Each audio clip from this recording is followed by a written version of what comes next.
After hours Oh, show well, I with don't Mary know. and her. She's a school board member. Oh. No, y'all. I just did something today. Boom. She's No, like, I'm look, kidding. how much money is it going to take for me to keep your mouth shut? And then you know what sucks is when I was on the phone with, I went in the salon because there's so much noise out there. She's like, I'm so sorry that happened, but he was just joking.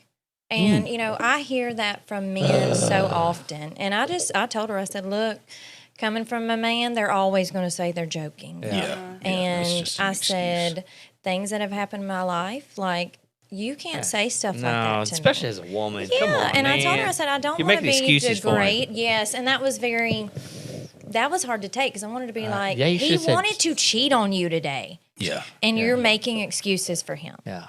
Like, wow. The thing is, a man shouldn't treat a female any different when they're isolated, I guess, than he would if her husband was there. Are we recording? Yeah. Yeah. Okay. Cody will Cody will edit all this edit out. Okay. But the way that he I gotta learn I gotta turn my he headphones literally grabbed my head. I was with a client. Like, put hands I am of not hair? lying. He come up to me and grabbed. Let's see, he was on this side. He put his hand in my hair and starts whispering this. unacceptable. First of all, if you had to whisper it, you knew it was inappropriate. would you He did it in front of everybody?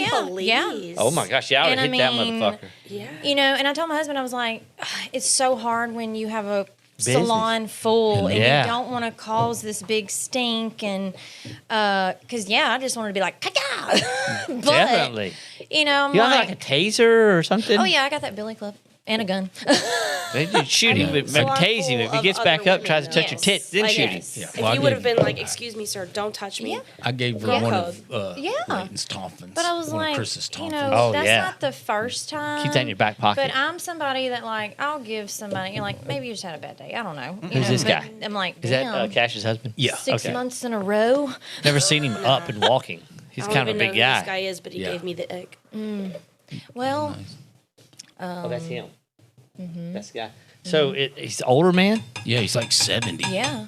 How- He how old is saw she? him, remember? Because he didn't even want to talk to you because he was. Well, He was interested in you. Yeah. I was on the couch, doom scroll, whatever I was doing, and I thought it was a car accident. I thought 2 cars had hit.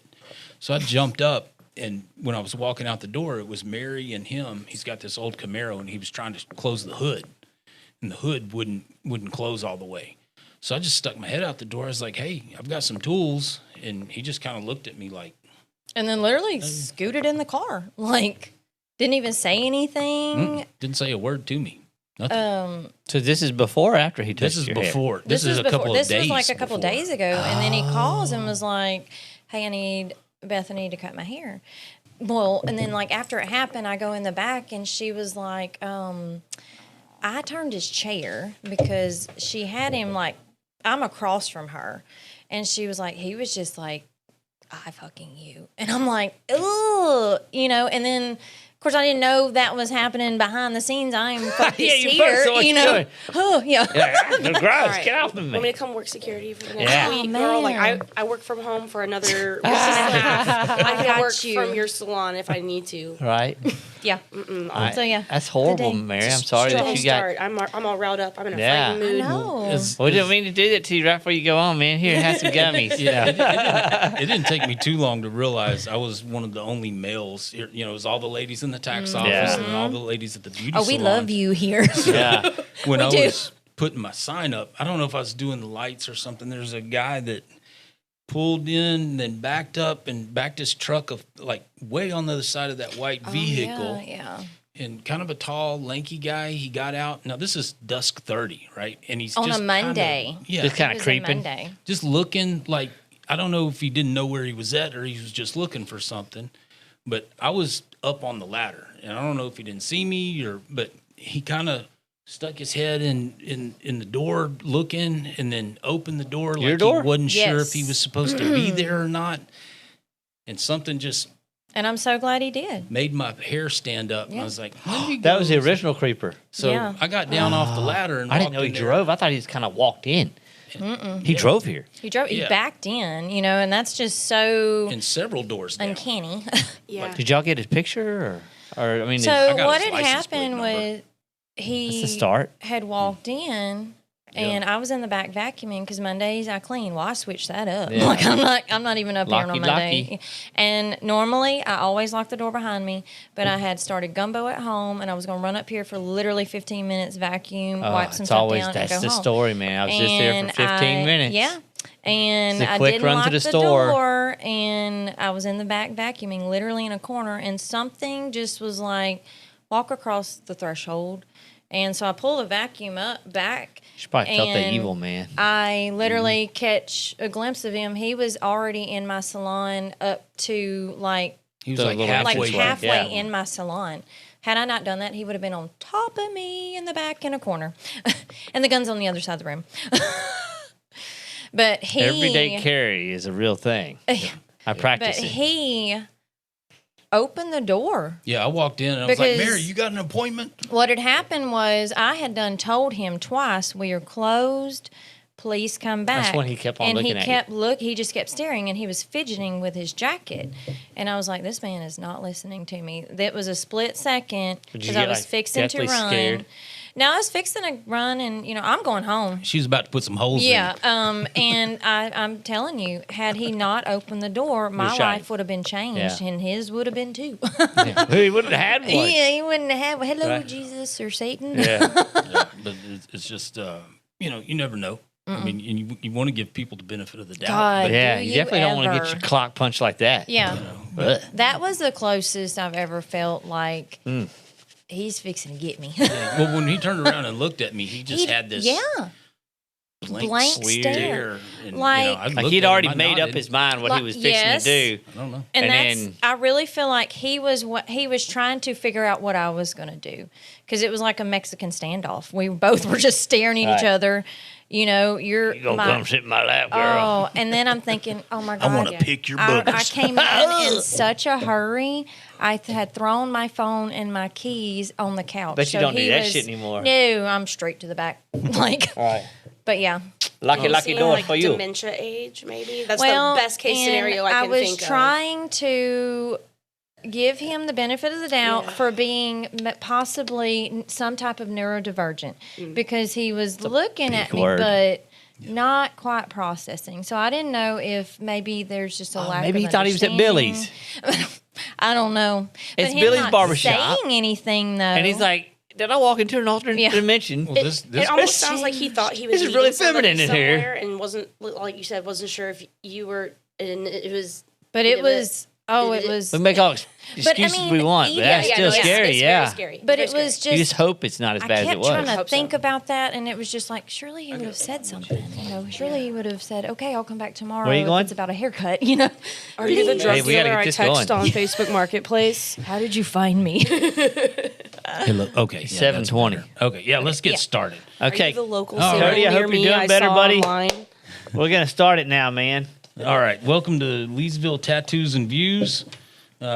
We have the entire crew except Cody here. Poor Cody. He Yes. is in the hospital. He's going to spend the night there. So I just talked to his wife. She's hauling him creature comforts from home, and I think they've got him stabilized. Is that a guitar and his blankie? I don't know. Maybe a cat? What is that? When I left the hospital, his blood pressure was at 41, and his heart rate was up about 49, something like that. He's like It Uncle just Fester. Tanked. Yeah. But we do have a special guest, Amber Jackson. Hey. Hello, everybody.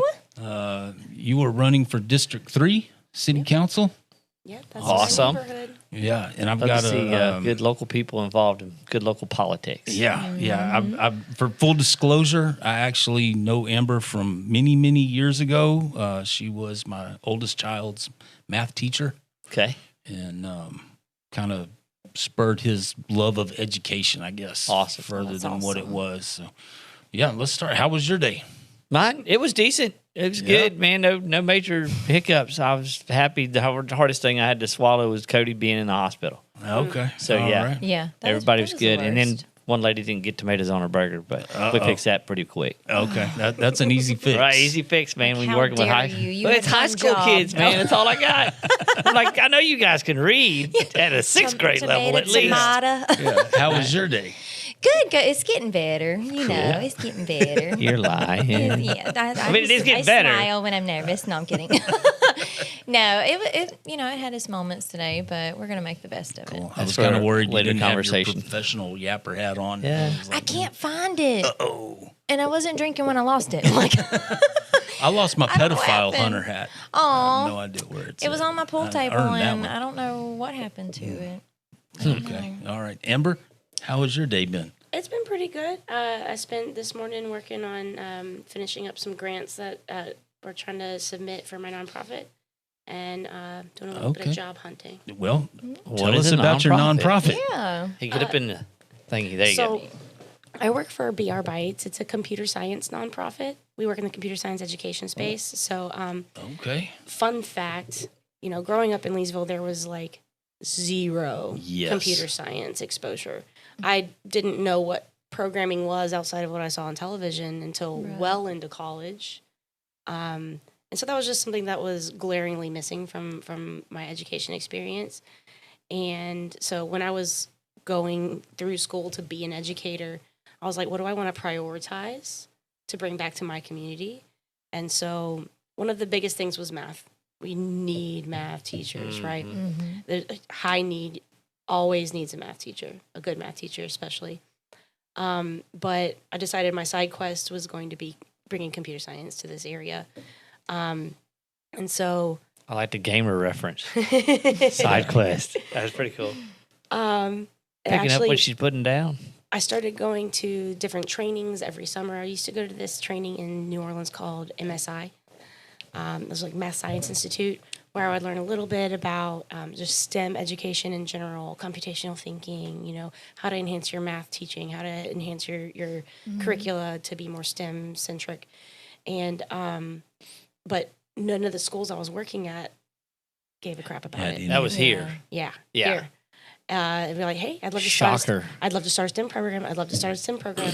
And Layton's Lego League was actually, sorry, do we do names? Yeah, that's fine. Okay. Yeah, absolutely. Layton's Lego League was actually the first time I was able to actually be hands-on with students doing Incorporated STEM stuff. in, yeah. And so it was very fun. Oh, I was going to make a disclaimer. It's actually a robots club. They built robots, functioning man. robots Oh, that that's so they had to cool. assign to. I did yeah. see something like that out at Anacoco last year. It turned my kid on. It's a bigger thing now. Okay, they were doing pretty like widespread. underwater. Oh, yeah, they're doing underwater drones. Yep. Wow. So is this a Just trying to nonprofit you incorporate started? into my fishing. So Hey, can I have one of those? no. So after I moved from Pickering Elementary to Leesville High School, eventually Leesville High School got approached by BR Bytes, which at the time was a research team at LSU. Okay. They all have right. this computer science curriculum that they want to run some research on, right? And you were like, And Mark Mawai, he knew, right. because I had been like, hey, if anything STEM related comes across your table, I want it. If anything Gotcha. STEM related comes across your table, I want it. So he came to me, he said, hey, they're offering us some money if we participate in this. Are you down? Yes. 100%, 10 out of 10, absolutely yes. So I taught their curriculum in my classroom for a couple of years.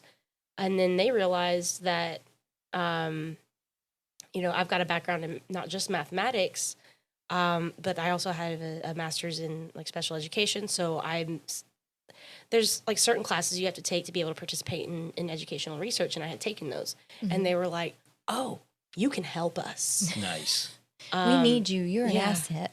Exactly. And so actually they hired me as a contractor to start doing curriculum rewrites because the curriculum had been written by computer scientists and what they needed was a teacher's touch. Gotcha. Someone Soften it a little bit. Yeah. Make a bell ringer for the kids. Make an exit ticket for the kids. That computer scientists don't think in terms of how to run a lesson. They kind of just think in terms of how to deliver the content, which sounds like the same thing, but there is a delicate balance. Yeah, you're making connections with that young mind Yep. to bring the content in a way they can understand and relate to it. Yeah, we decided to balance out. It was me and another teacher. We decided to balance out. We would have at least one unplugged activity that could be done whether they had internet connection that day or not. And then like some vocabulary and then like a debugging. So here's an existing code. Go through it, figure out what's wrong with it. Why is it not working right? Yeah. Stuff like that. And there was a lot of that stuff in there already. It just needed to be a little more structured. But eventually, I actually went and started working for them Okay. at LSU as a research associate. And I got another master's degree while I was there Wow. because you Nice. get free Oh, tuition, wow. or they covered my Very tuition. cool. It was nice. Mm-hmm. So I have a master's in business analytics now as well. But my boss, who ran the research team, I don't know if you guys know this, for a research team has to work under a specific professor, right? So like a professor at LSU got a grant I gotcha. to start this research team. Right. And then he picks like people to Yeah. work under him. Yeah, she did. Oh, I'm sorry. No, it's okay. It's So okay. sexist, Mary.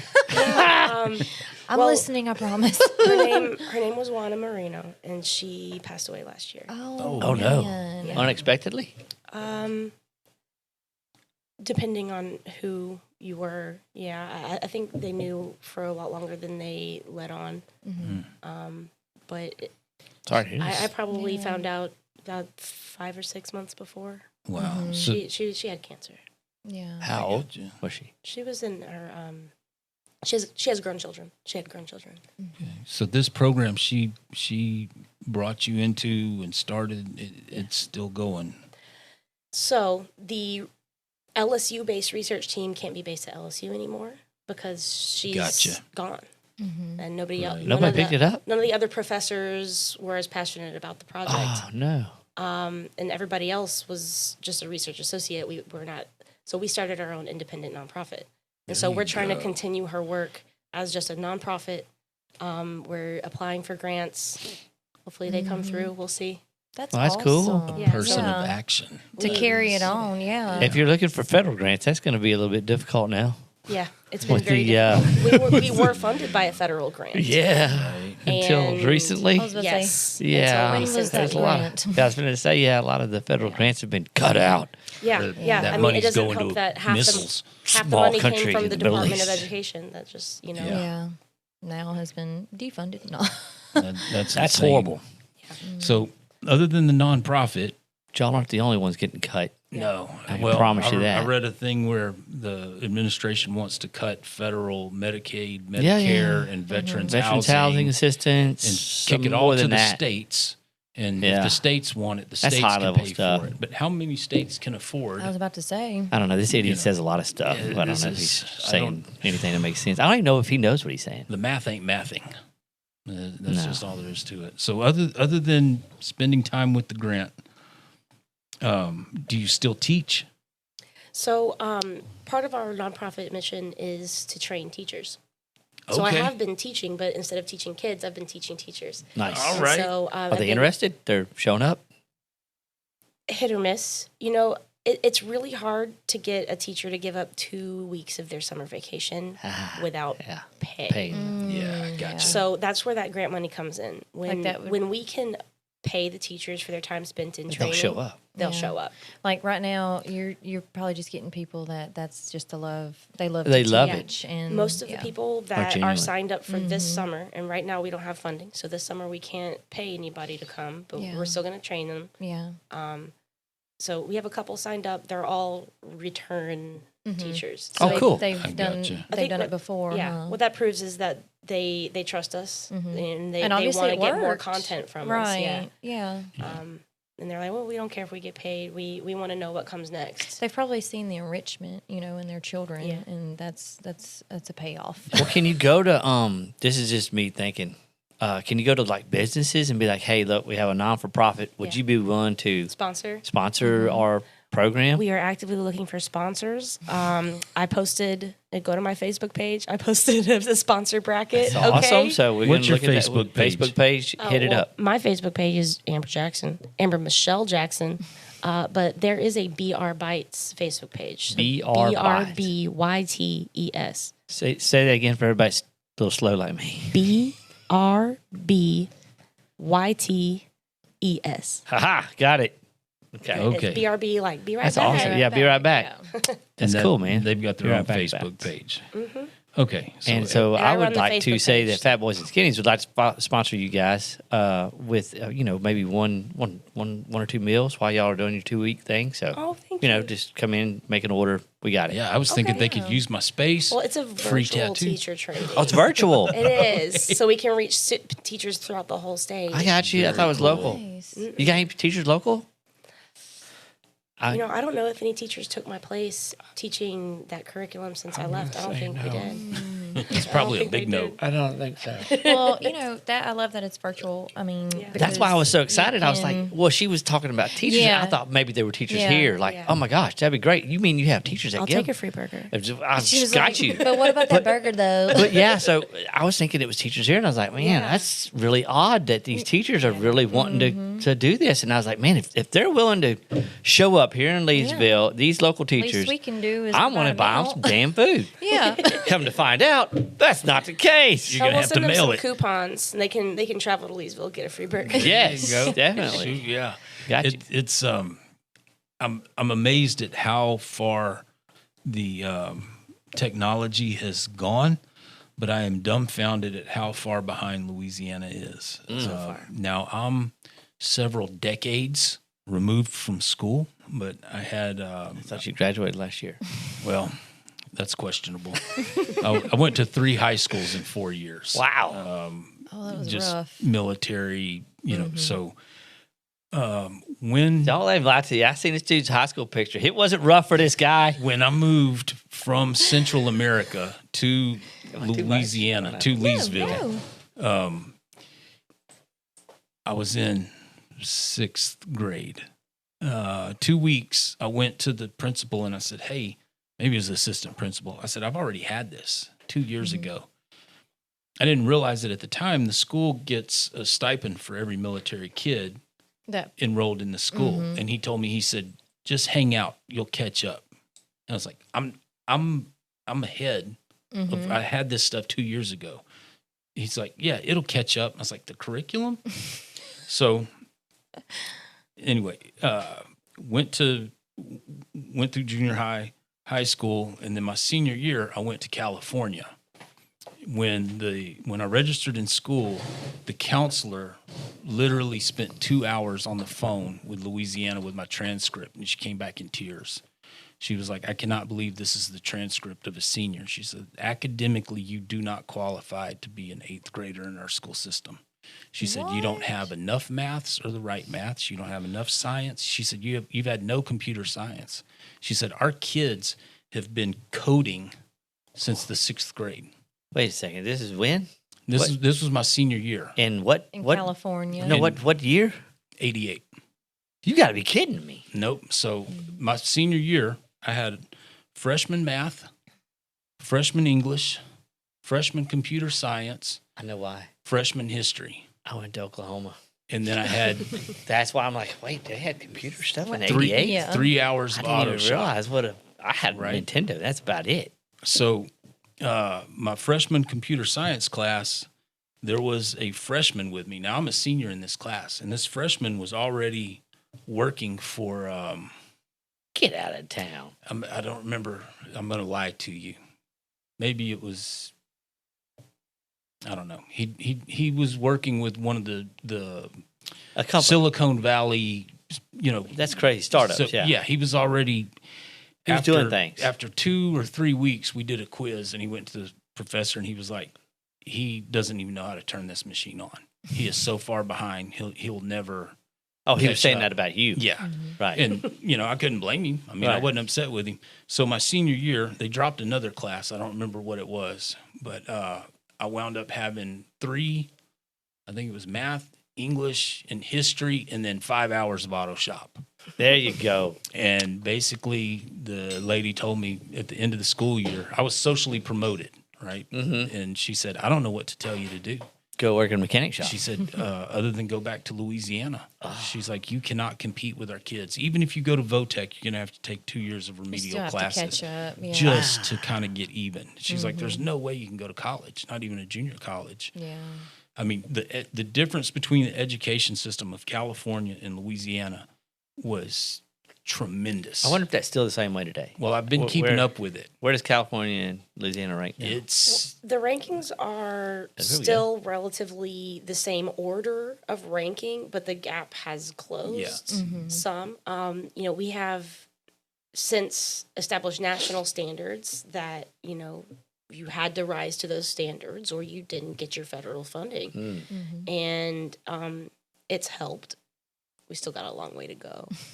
So where are we at in Louisiana? Like on a, I'm going to go with bottom 5. amazing. Of states in the 49.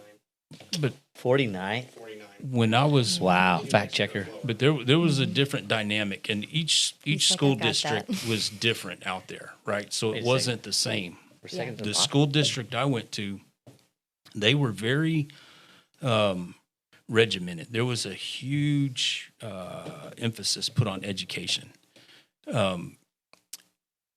We got a syllabus at the beginning of the year. It had every day of the school year, what assignment was due, when it was due, when the tests were. That's And amazing. The teachers never told It's like you. college. They were prepping y'all for college. Yeah, they never said tomorrow. Make sure you have your homework done. You Yeah. just knew to turn it in. They had Wow. That's what changed. they call it, a disciplinary officer. So the disciplinary officer, if a teacher had to remove you from the classroom, speak up, whatever it was, whatever disciplinary action was, the disciplinary officer would write you a citation. You had to take that citation, get your parents to sign it, and then your parents had to call the disciplinary officer. Wow. The second infraction, you went to continuation school. Why does he know so much about this? Well, He's like, I had a few citations. no, I didn't have Oh. any citations. Did you have friends that had some? How do you remember all this stuff? Well, I'm feeling no, retarded. there was no disciplinary problems at that school. You knew the rules so you could break them. Well, gonna say, there was a just lot kinda of skated freedom, through high so school. we could leave campus and go eat lunch, Yeah, senior. and there was no. It was Very lax. there was a lot of responsibility placed on the students. Yeah. So if you be a got big boy. pregnant or got a girl pregnant, if you got in a fight, whatever the case may be, you went to continuation school and they taught you how to balance a checkbook. They taught you how to How to budget live, for groceries, huh? and then you took an aptitude test. And whatever your McDonald's would hire aptitude you. was, they would pair you with a business, and you would apprentice under that business, whether it was carpentry, mechanic work, welding, electrician, whatever it was. Why do we not still do that? So We're they moving towards Something like that? internships here. Yeah? I was at a state, like a Bessie meeting last year where they were signing in policies. It's now going to go into your school district's grade at the end of each year, how many internship opportunities your students were able Nice. to participate in. The biggest concern was in places where there's no industry to Yeah. intern in. Like, are Right. these parishes, these school districts going to be punished, et cetera? And so it's like, I think we need to maybe prioritize a little bit of maybe some virtual internships for those kids, get them out there. Yeah, man. Spin them up. New mechanics everywhere. Yeah. Yeah, Welders, Definitely. Yeah. And it creates a pipeline because there are some kids that are not college material. They're not going to college. They have no interest in going to college. Right. So if you teach I went, them, but it wasn't for school. hey, There was other activities. if you teach them a Extracurricular. practical skill, Yeah. and it's a benefit because now this I business love you, Mom. knows. Thank you for trying. Hey, we've interned 5 kids. We've got 2 we want to hire on. And they've trained these kids to the protocols of the company, how the company does things, and they're basically hiring an employee that they've trained, That's cool, man. and they may work for them 10 years, 20 Yeah. years, 30 years, but these kids have an actionable skill. And they can leave. That's pretty neat. One of my clients, he's from New York, and he was saying how his kids were like, we would do so good there. And he's like, no, y'all wouldn't. Y'all gotta walk to school. You know, there ain't no buses. Yeah. But he was saying it's set up like that too. Yeah. You know, by the time that you graduate, you have a degree, and they would actually have you work on site there. And I'm like, that is also hands-on. Right. Because I'm a hands-on person. Mm-hmm. Yeah, I can read it 10 times. Our parish has good options for kids that want to do dual enrollment, that want to start college while they're in school. What we are kind of behind on, a little bit deficient in, is those internships. Yeah. And those other non-degree, like it's the certifications we need. So you're running for city council? I am. Man, you should be on like the school board.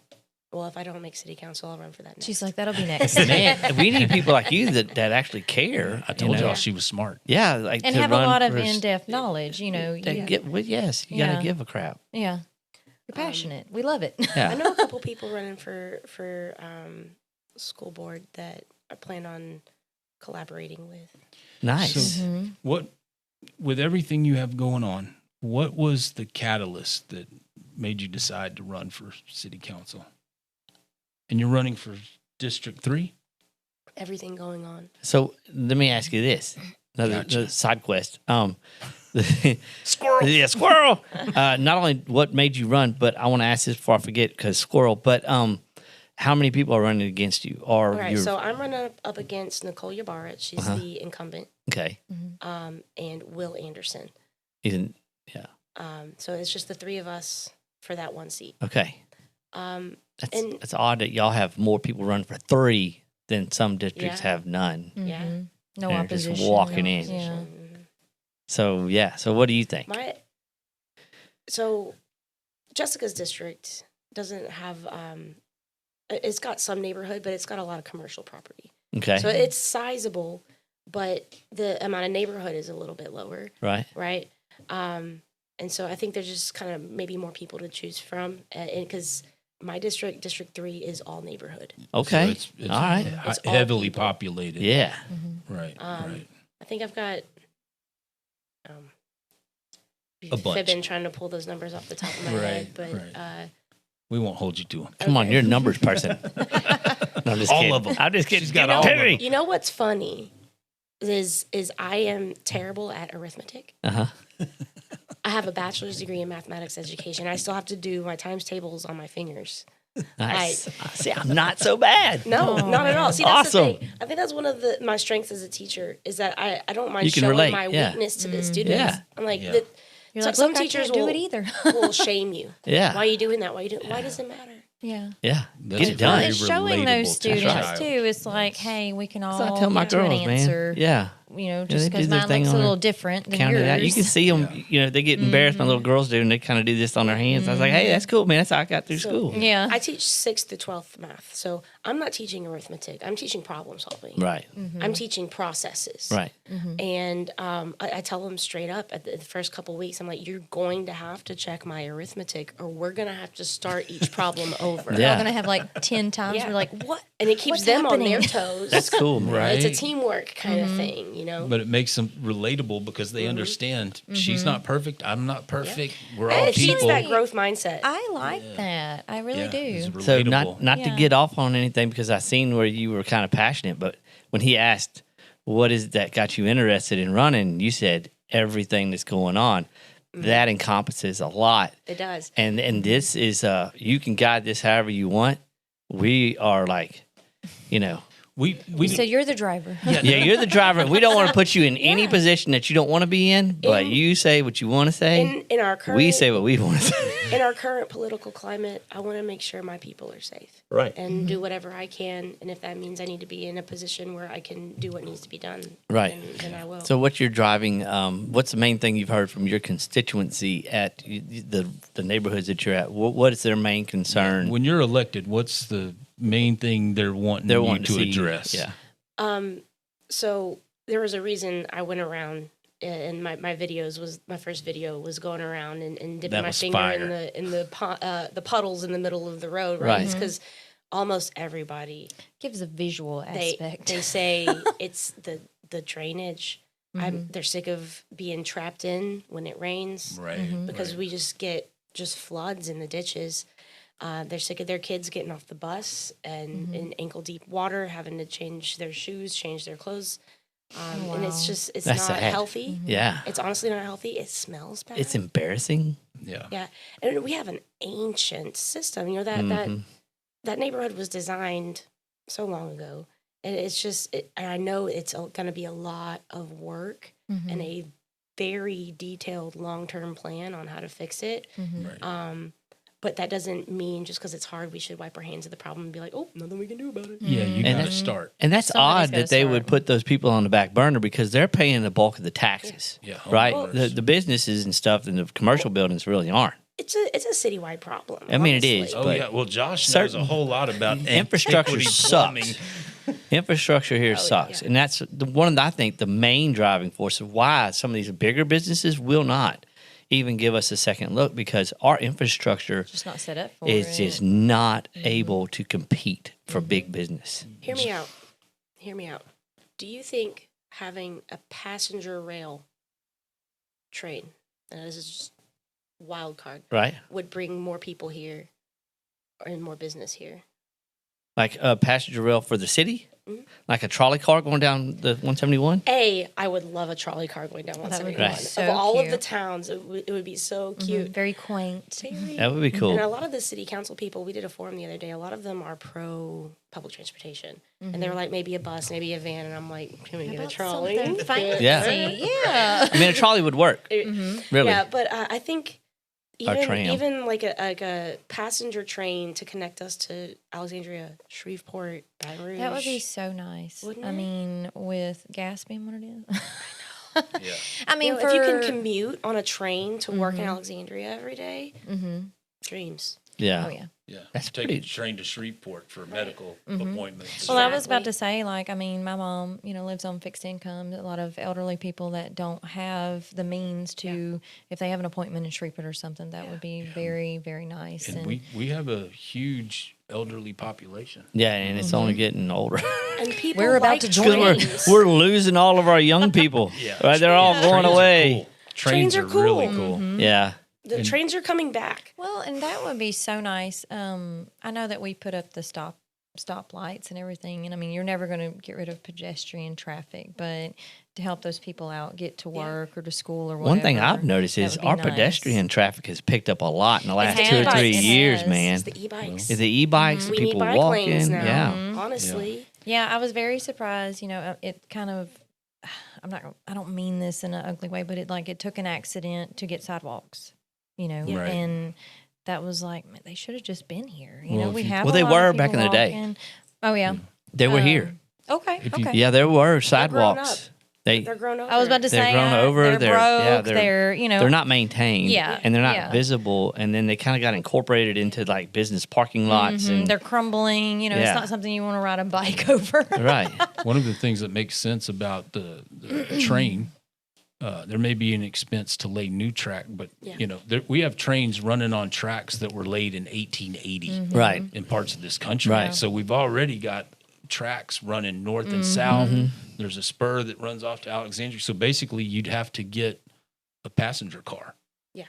And you just hook it to a train that's already going that way. The infrastructure is already there, and that's what Leesville grew up around. Was the train? the train depot. depot, yeah. Yeah, absolutely. Downtown. And so, if we have a stop downtown, maybe not the actual historical train station, but maybe somewhere nearby, not only would that bring like a lot of downtown traffic, but just general I service think to it the would bring population. That's- people here. People are He was just asking that come here to earlier. ride the train, That's what man. I'm It sounds saying. crazy because Yeah. we don't have, communal traffic, but having a passenger train is not actually that heavy I was of a gonna lift. Yeah. Like, Unless you're that's trying to on make my it high bucket list. speed. Right. If you're trying to make it high speed, we need new lines. Look, I've ChatGPT and I have had this conversation many times. We planned it. We planned it out. He said we went down all avenues. So the people, your constituency is worried about the drainage, and then what else kind of got Drainage, you interested in running? As far as like, what made you like, I want to do this. I'm going all in.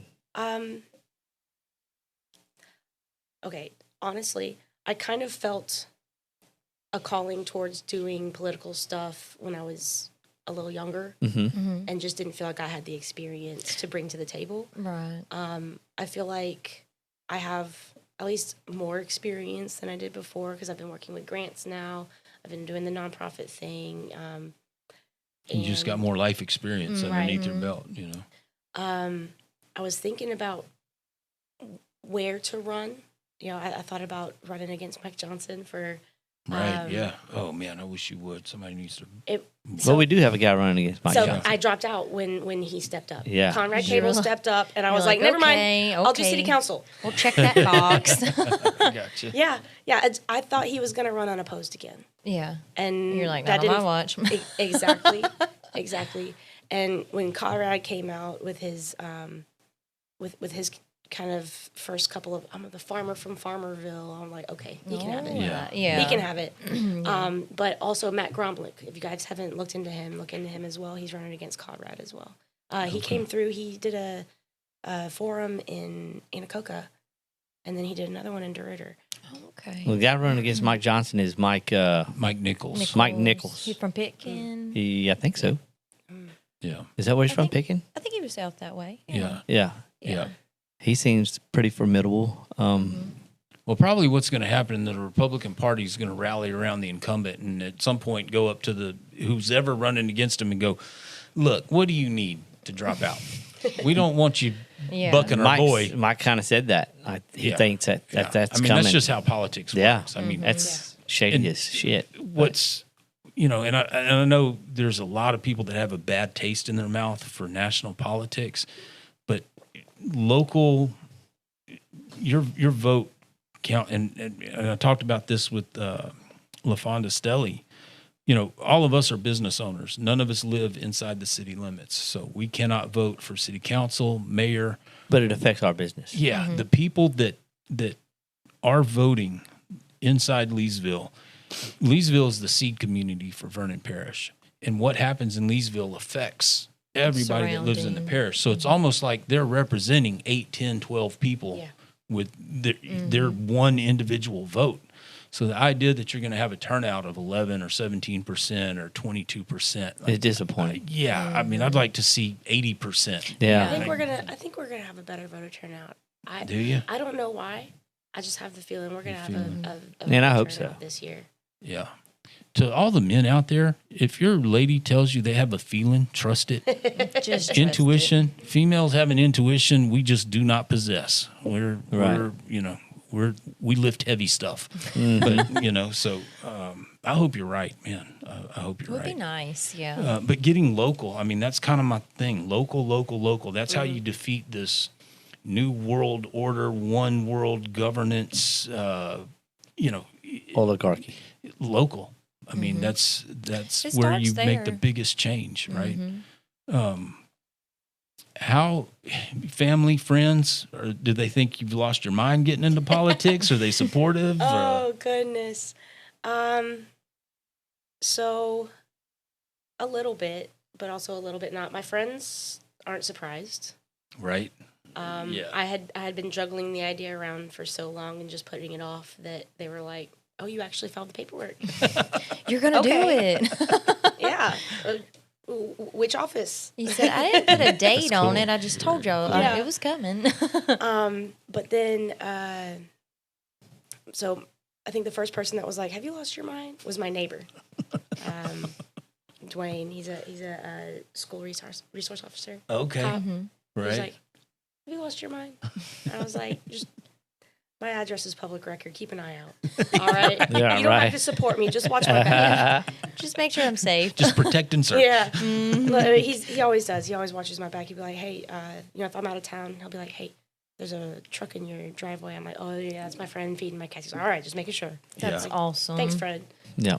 Good community. Yeah. Yeah, and that I mean, we talk about it quite often on here. I don't know how unique it is to this area or in the South, but I think part of it is the natural disasters, right? I mean, Everybody comes together. Yeah, Right, you just yeah. kind of look out. I mean, That's a even if Louisiana thing, really, you're kind of. not in somebody's business, but if they're out of town, you're going to pull their mail. Yeah. Oh, yeah. Feed their animals, and when things Pick up the go off the newspaper. rails, that- we're out there cutting They up. do that anymore? Yeah, I don't think there's any newspapers think so available either. anymore. I want to cut my neighbor's grass. Do you? Yeah, I hate I'm cutting so grass. picky about grass. Well, Josh and I have this You would business. hate living next to me. I'm all about weed killer. Just spray it all. No, Let okay, it so die. I don't mind it, being a little, and it's not my neighbor, it's someone down the road, but they have let it go 6+ months, and I'm like, where are They're the fixing to bale kids? hay. Leave them alone. Yeah, like you can got bale goats. hay out of there. Yeah. They're cutting hay. I'm a wildflower enthusiast. I've been working for years to try to kill all the grass in my yard. Nice. So it can be completely taken over by I hate natural ground grass. cover. Yes. And the city code only says that grass can't be taller than 6 inches or 12 inches. They That's didn't the same say thing about anything wildflower. Plants. Oh, and so you flowers just and throw some seed out, let it. I've been doing that's so pretty. clover. I've Yeah. been doing, Butterflies. Yeah. a lot of milkweed, stuff like that. I made myself an arrangement the other day because I have rose bushes and crepe myrtles and stuff like that, gorgeous. and we have a huge field that I don't know what they're called, but they're so pretty. They get about this tall, and it's just like little, like the string of pearls. It's just clusters of that. So I go out, me and Tootie, we make a bouquet. Well, my husband comes home, he was like, "Where'd you get that?" It's like, I made that. That is from my garden. Nice. I mean, it's a compliment that he thought it was professional grade. Yeah. I mean, I took time and stuck everything that's in. cool. But yeah, he was like, "Where'd you get that?" And I'm like, "I raised stuff. I made this." My boyfriend. Yeah, I should have played with him for a second. Yeah, you should have. Oh my gosh, that's wild. So what else? Oh, you didn't send these? Oh, I'm Yeah. sorry. Oh, You man. you better be on your best behavior. Oh, man. Dig the knife in a little bit deeper. Oh, it hurts. It's always afterwards. I'm like, man, missed opportunity. Yeah. Yeah. So do you know personally some of the other candidates running in some of the other districts? I didn't before Okay. I started, but since it's begun, everybody's been very friendly. Jessica cool. invited me on her podcast, Yeah. and I see her at a lot of stuff, a lot of events and things, and she's. This is something that she's said is, she's trying to get to know everybody to see if there's someone that they can work with, Yeah. and Right. I think we can work together. Yeah. Cool. I think that's an easy. I get love along. that mentality of like, because everybody has a fresh perspective, and what I may think of, you may think of, and I'm like, oh my God, dude, I didn't even think about that. But because when you go in, you all have the same passion, for politics and making change. So out of everybody in Leesville, whoever your competitors are going to be the people that you have the most like-minded, So I Well, that's the love thing. that. Actually, Jessica and I are not like Right. But I mean, as far as like making yeah. change and things Yeah. like that, it's nice that y'all come together versus being, petty or, we think very differently. We approach things very differently. But I think like it's cool. We value each other's approach to it, right? Like where I come forward with creative solutions, she comes forward with, well, these are the codes that are going to get in the way, and this is how if we were going to do that, this is how the things that we would have to keep in mind, and budgetary things, and, structuring things. Yeah. Oh, yeah. And you wouldn't want, whether it's a business or a personal relationship or politics, everybody thinking exactly the same. Right. Everybody, with the same attitude, the same. Too much. You want a difference of opinion, not to the point that it's adversarial, Yeah. like you said, Right. petty, where you're just trying to be right. Yeah. In a democratic republic, ideally you want a mesh of ideas, and through that process, let the You best find the idea best one, rise to yeah. the top. Brainstorming is one of my special skills. Very cool. I can slap about 20 different potential solutions on the board Whether Nice. any of them will work or not is a different story, but we'll Has figure there, off something each out. one. Yeah. has there been anything that's kind of caught you off guard or blindsided you through this process of running for office? How difficult it is to answer the question, how's the campaign going? Because You're like, there's I no won't know metric. till there's vote. Yeah, there's Yeah. no metric to report back. guess we'll see. Great. It's going awesome. And I'm My like, feet where do hurt. I, My what do I- hands are tired. what do I say? I've almost run out of signs to give out, you know? I've canvassed probably 3/4 of my neighborhood, my district at this point, maybe half. It depends on if you look at it geographically or population-wise. I think I've canvassed at least 3/4 of the population, but only about half of the geography. Because what I've canvassed is where all the houses are close together. I haven't gone back into the further back where there's Right. more space between I don't know houses. if it'll help, but we've encouraged every candidate to come put a sign. We Yeah. can't vote. We don't have a dog in the fight, but we want everybody to vote. Dogfighting is bad. Well, fighting is communicating. But frowned if you upon want in public. No. yeah, if you want to put a sign up, you know, with your ballot number, yeah, you're more than welcome to use our flower beds. 6, 7. She can tell she teaches kids. Literally, my 3-year-old said that the other day, and my 15-year-old was like, Tootie, don't say that. When they called me and they were like, "Hey, Miss Amber, we were just calling to tell you that we got your ballot number. You're going to be candidate number 67." And You said, oh, I know where this is going. Nice. laughing. I said, "Are you kidding? Is this a joke? Of Is it course April it is. 1st?"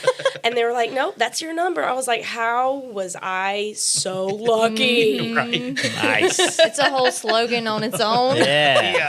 I don't know if you noticed, if you've seen my signs around town, I put candidate number 67, but I put the little emoji hand. say that you did. I did. I There you couldn't go. help it. I was like, this is probably the most millennial thing I could have done as a candidate. That's cool, man. That's very cool. Yeah. Hey, I mean, ride with it. Yeah. Right. Yeah. I mean, that's a That's softball. kind of Somebody what we just want. We want younger voters. Jumped up Yeah. to you. What my goal was the students on the bus on the way home are gonna see it and they're gonna go, then they go "Mom, did you home, see yeah. the signs? Did you see the sign? There's a lady. She's 6'7". Right. You gotta vote for 6'7". That's how you reach them, man, through the kids. Oh, Yeah, that's it. Yep. That's it. They don't even know the name. It's the 6'7" lady. Yeah, vote for her. That's awesome. Crazy. So, my gosh. so what else? What else you got? You know, you want to say like this is your shot, man. Okay. Not saying that No we're pressure. No. yeah. It's like it's an open book, man. There's still some. So, other than writing grants, working for a nonprofit, measuring rainwater, which you brought that up, especially some of our foreign listeners may not understand how low Louisiana sits compared to the ocean level. All right. We can literally dig 3 inches and we've got water coming up through the ground. So, walking around just about any city in Louisiana in open-toed shoes is not a good idea because you're going to come into contact with street gravy. It's Not today. not, yeah, you know, so, Street gravy. yeah, I don't know what else to call it. Yeah. Like New Orleans, I see people walking around there in victim shoes, like Oh. with flip-flops and open-toed sandals, and torrential downpour comes, and next thing you know, you've got, you know, cigarette Syphilis. butts and It's a gravy. yeah, Like you said, it's a gravy. Gross, man. The visuals, man.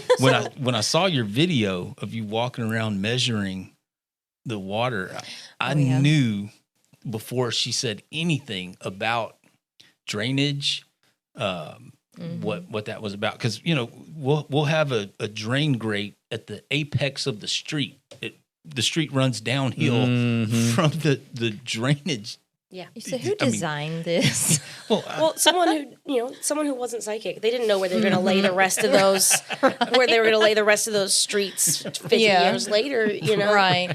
They just somehow meshed it all together, yeah. you know, Yeah. through time. Well, I think half our cities were laid out by drunk Frenchmen. Well, you would think Like, that this the is city great planner right would be here. like planning, right? That's kind of what they're hired to do is like plan stuff. There's no planning. We just shoot from the hip. I mean, that's Just a gonna big roll deal it. over in we Texas. do have a city like contractor Okay. for design, like doing Oh, stuff okay. like that. Yeah. And I hope to meet with them soon. Work with him. Yeah. That'd be awesome.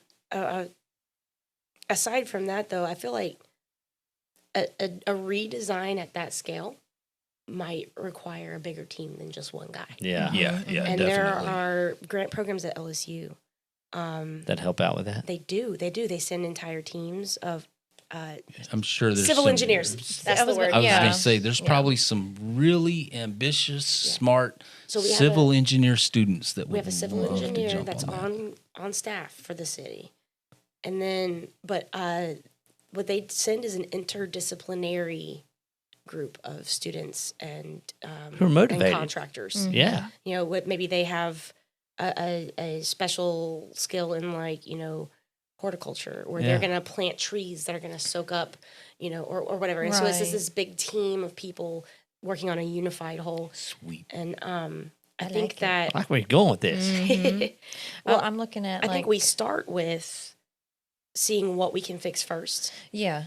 Because Awesome. I fear that what happens with our sidewalks is happening with our underground pipes. You know, if they just haven't been upkept well. Well, That could be Josh had part a of the backhoe problem. in the middle of his building digging up concrete to get to 1947 lead pipes. Yeah. It's It it's was so crazy. bad that, you know, sometimes when they're fixing water line, they just have to go in blindly because they don't have records of where those were laid. They're like, oh wait, this is here now. That wasn't on there, was it? Yeah. So they're Yeah. just I like, think every time we dig up a road to fix it, we restart the whole the problem. plumbing. Yeah. we I will need to agree fix, with that. We need to fix the drainage while we're at it, right? Yeah. So, all right, where were the culverts located? Have they been working? Mm-hmm. You know, do we need more? Should they be relocated? Yeah. What a lot of times what we don't get is a good curb cut, right? So Right. like the water's flowing down the ditch, but it's going around the culvert.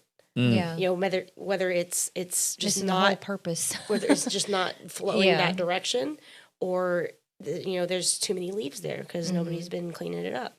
I don't know what their schedule is I was like. gonna I'm sure say, I I'm sure seen a it's somebody's job. sweeper somewhere Yeah. back here the other day. I was Yeah, like, but if they just oh, wow. sweep the street onto Right, the it's just sides, right where the Yeah. water actually needs to be running down. Well, the it's supposed to side. suck it up, right? Yeah, Technically. yeah. Yeah.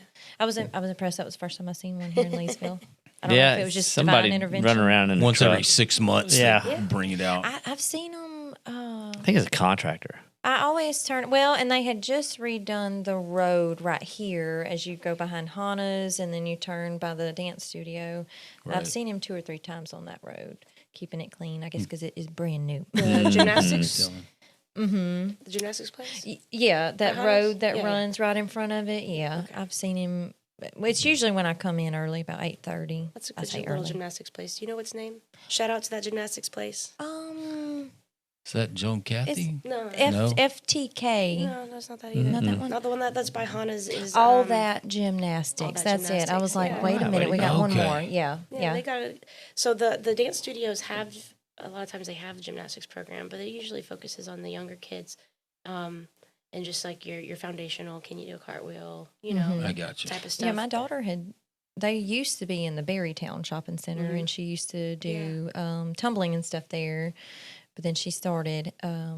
She's grown out of it, but epileptic seizures. But it was the absence ones, so we had to pull her from that. And I was like, man. Oh, man. But she outgrew it, which was crazy because I had no idea that seizures could hit you at 6 and.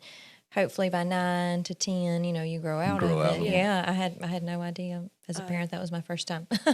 One of the teachers there, and her mama owns it, but I taught her Jana. I taught her dance growing up. Really? Yeah.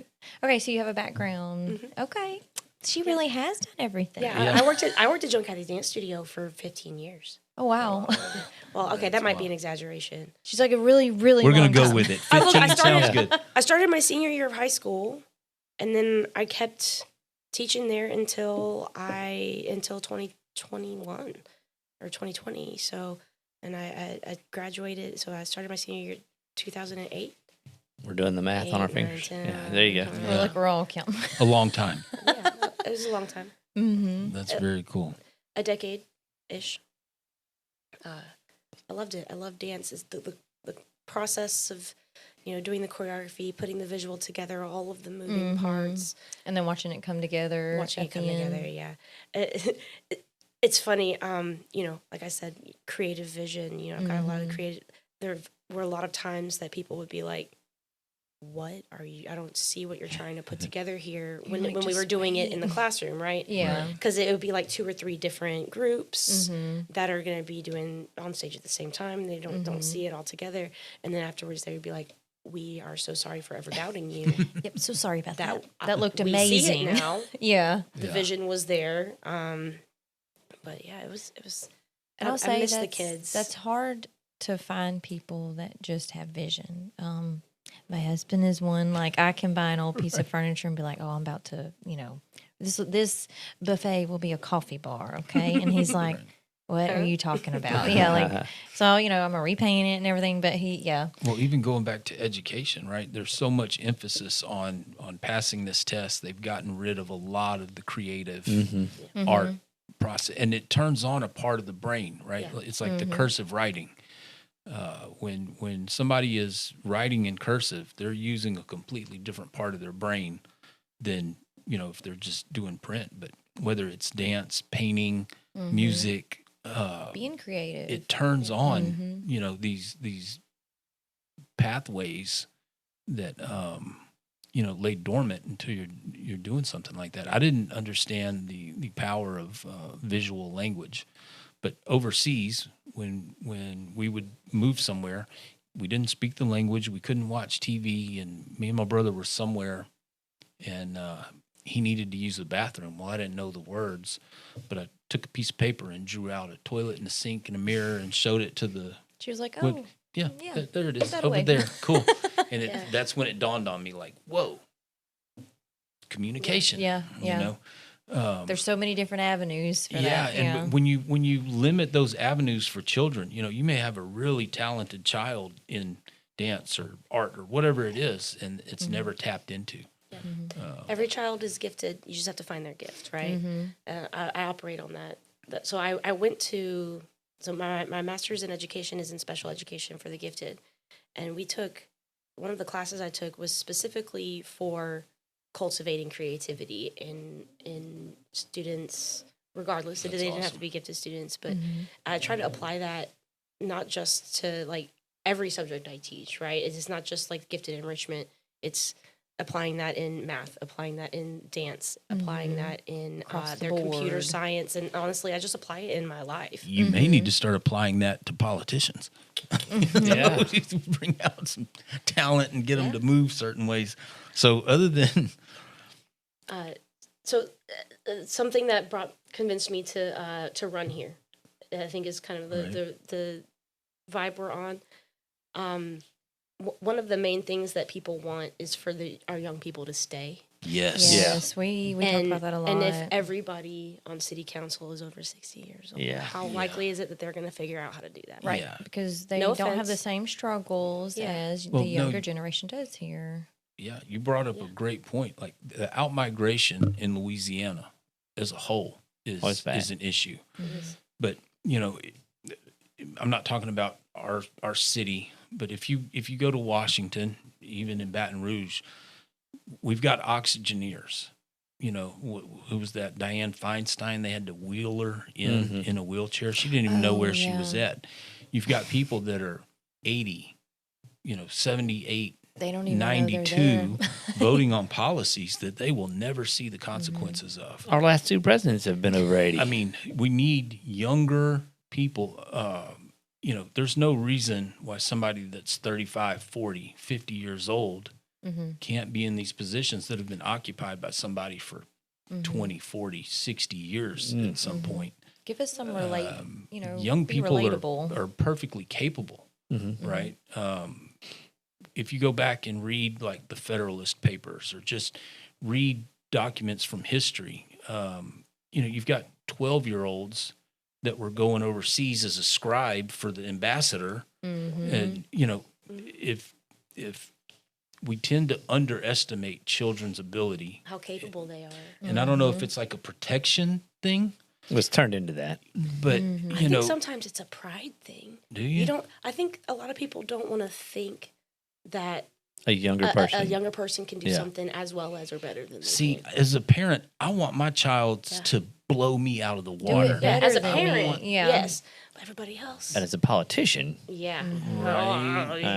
or an office manager, or they somebody know. like Yeah. that, Yeah. those people are a threat. But as a business owner, right? Even as a business owner, if I have somebody that has a genuine vision or talent or can do something much more efficient or better than I can, I will take my ego out of the equation, hand it to them, and say, "Let's see what you can do. Yep. Kick ass with this.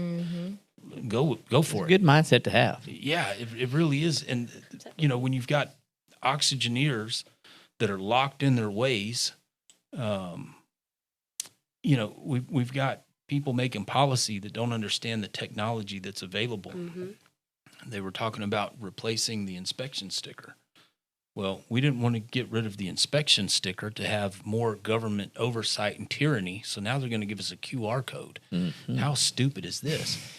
These people in Baton Rouge that made this policy don't understand you can make your own QR code. Really easy. So with the printable material, whatever they come up with, whether it's a Pelican or a fleur-de-lis or whatever, you can make that and slap your own QR code and attach it to Eastern European communist bloc gay porn so that when the flock camera reads it or the state troopers camera reads it, it's not the information they want. QR codes are one of the most easily hackable things I know. Right?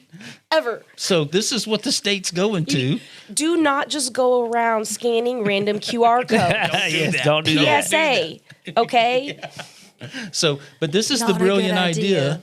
that's come out of Baton Rouge to replace the inspection stickers with. Not understanding the technology. Lord have mercy. So, She just blew a gasket. well, This is happening.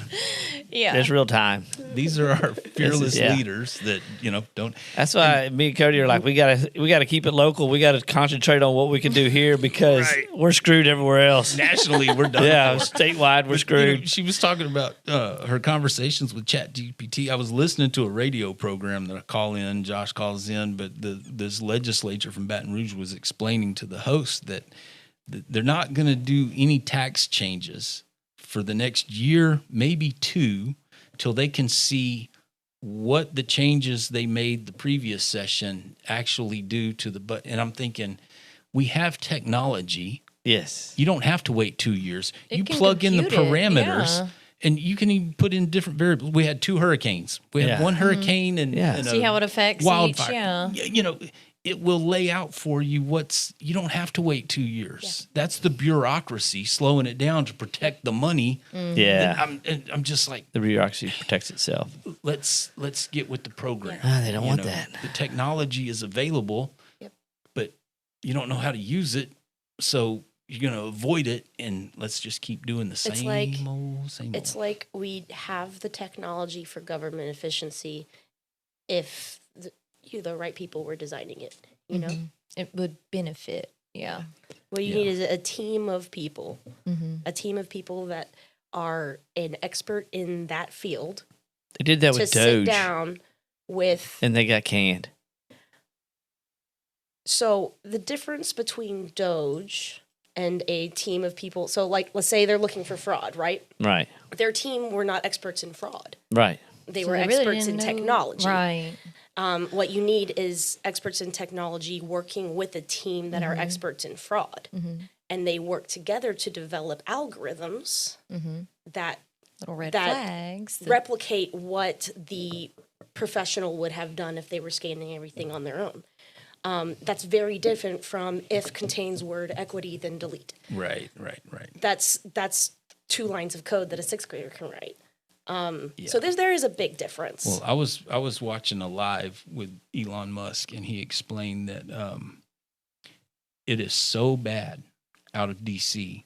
It's no longer the Constitution or any religious doctrine or any kind of social moral code that's holding the country together. Oh, you had it right It's the first the time. fraud, it's the fraud, corruption, graft, and embezzlement that is keeping the country together, like a little and that's why web. they're not going after, whether it's the apartments, housing illegals in New York, or whether it's the stuff going on in California or Minnesota or Baton Rouge, like Or in the White House. or the White House. Good point. Yes, ma'am. Absolutely. It's through and through. It's not It's everywhere. this party or that party. It's a the uniparty. system. It's two wings of the same bird. They're going to argue about On camera. I Yeah. am no party on principle that there shouldn't be polarized parties. Right. Well, what's crazy is I became an independent when George Bush signed the Patriot Act, and I get flooded with political propaganda from both parties every election. All that material comes from the same place. It's Same the company same company printing printing, coming up Yeah. with the same material. They just change the slogan depending on who is being printed for. Yeah. Anyway, all Well, right. if that is Change the colors up a little bit. Yeah, I've got some more questions for you. Y'all No, want go to take ahead. a break? Yeah, it's up Use to the you. bathroom, fill up the coffee cups, Yeah, go throw my rocks coffee's a at little traffic. cold. Okay, awesome. We'll take a break. All right, Cody. So you see a lot of things like from You'd be those surprised areas. International how much stuff you perspective. see on international that they're not even talking about I here. know, That I will just know. blow your mind. Honestly, a lot of stuff I see on TikTok, I'm like, I hadn't heard a stitch about that, you know. Oh but- yeah. Well, you know who owns TikTok now? And it's like Yeah. that pretty much with every country. Yeah, I could. The algorithm has started to Shift? shift, Yeah. and I'm like, How funny. And there's a lot of bots on there now. You know, I noticed that. that only posts the like screenshots of text. Yeah. Yeah. Or How say come like, or Democrats comment this? really How come weird Republicans stuff. that? Yeah. They're feeding that algorithm for division. What was Yeah, crazy? and rage bait. Right. If they Yes. can say something dumb enough Engagement. to get people Yes. mad in the comments, they get likes, Blows likes, up. likes. What was Which- that? The bot farms that got busted. Was that Europe? Was that in Europe? Well, they're everywhere. Most of them are in like Asia. Singapore, Yeah. China. you know, I just remember seeing the picture of over like 4,000 phones. You Oh, know, yeah, just all I mean, it connected, was just like steadily I'm running. like, But I can't. They've keep got up whole with my server one. racks full of phones. Yeah. we're back. All right, yay. Oh, We yeah, kind of yeah. joined without y'all. Something funny about the emotion, right? If you can get somebody emotionally triggered, angry, mostly sad, their critical thinking ability generally deteriorates. Because emotion takes over. What was the original shock jock's name? Howard Stern in New York. At the height of his popularity, they sent out a pollster and they were asking New Yorkers, do you listen to Howard Stern? They'd be like, I hate that guy. I can't But you're stand him. listening. And I'm going to listen to see what he says this afternoon. He just pisses me off. And the people So that they're like, liked him, "Go they were with it." like, yeah, he's pretty cool. I listened to him 2 days a week, 3 days. The people that he made Hated. mad, Yeah. they listened every They're day. coming back. Yeah. When he says this, I'm going to be... Sometimes your haters are your biggest fans. Hey, yeah. I had somebody tell me one time, good press or bad press, it's all press as long as they spell your name right. That is true. That was, AMBER. 6-7. Yeah. No, it is. So what else you got on your blue list over there? Okay, so other than... First, let me ask you this. How many degrees do you have? I have 1 bachelor's degree and 2 master's degrees. And I kick myself every day for going for a second master's instead of a doctorate. But I wasn't sure if I wanted a doctorate in education. Right. And I really wanted more analytical skills to bring forward for, helping like do data analysis to form public policy. And so not just public policy, but also to bring that forth to my like nonprofit and just personal projects, and I thought there'd be good money in it. And, we were talking about this earlier, going education versus going straight to work, et cetera. And, there's that big push. I've got 2 master's degrees and I've been struggling to find a job. Yeah, a lot of people are. Yeah. I mean, Yes, other than the absolutely. classroom, but, that job doesn't start till August. You don't get paid till September. Right. So Yeah. right now I'm looking at a bartending job just to hold me over the summer Yeah. until I might go back to the classroom in August. Yeah, I know a lady that works 3 jobs, 2 full-time and 1 part-time, and she's wondering if she's going to still have one of the full-time jobs, and she is struggling. Man, To, I think a lot of people are to make struggling. Yeah, everybody is. I mean, it's yeah. by design, right? Yep. Unfortunately. With the inflation, the constant money printing, the more of something there is, the less valuable it becomes. So if you're just constantly printing money, over time it lowers the purchasing power of the dollars you have. And then with the spending problem we have, whether it's nationwide, in the state, locally, you cannot spend your way into prosperity. We don't have an income problem nationwide, right? Our country takes in like $5 trillion or $7 trillion in tax revenue, but we spend $2 trillion more than that. And what's crazy, if you understand history, this dynamic, this is not the first time this has happened. No. If you look at why the King of England made the Magna Carta, it's because the peasants were about to revolt, tear down castles. And why did the French Revolution happen? Because 10% of the aristocracy owned 90% of the land, and people were hungry. And I think this year marks our 250 250th years. anniversary. Yep. And pretty much every empire lasts about 250 years. Yep. It's odd that they- We're on that decline. There's going to have to be a major readjustment. Now, I understand the institutions of authority want to go to a CBDC and a complete almost like they designed it that totalitarian way. state. It's almost like it was designed that way. Just an outsider looking in here. But, and It can definitely be manipulated that way. the Mangione summer has already started, right? When he shot the United Healthcare guy, I think there was like 3 months or 5 months, there was Are you no talking medical claims that were denied. Are you talking about Luigi? Yeah. Yes. Yeah. So, and now you've got these warehouses burning down. And data center. Why And didn't the there's- sprinkler system There's go been off? that's a really good point. Was that cost cutting to help the Yeah. share price? But the people that got immediately hurt were the other workers there because they just rerouted their supply chain. But the point is, people are pissed. People are hungry. People cannot afford not even luxuries, right? Basic necessities, housing, food, utilities. Well, the American dream clothing. is being erased. It's gone. I would say it's Yeah. gone. Oh, me and my a lot of kids talk times about that. you start talking about housing, you start talking about income, the necessities to get by, and people are like, well, that's not free market capitalism. That's not free market capitalism. Capitalism can only continue to be successful if the people have money to spend on your products. Yeah. Yeah.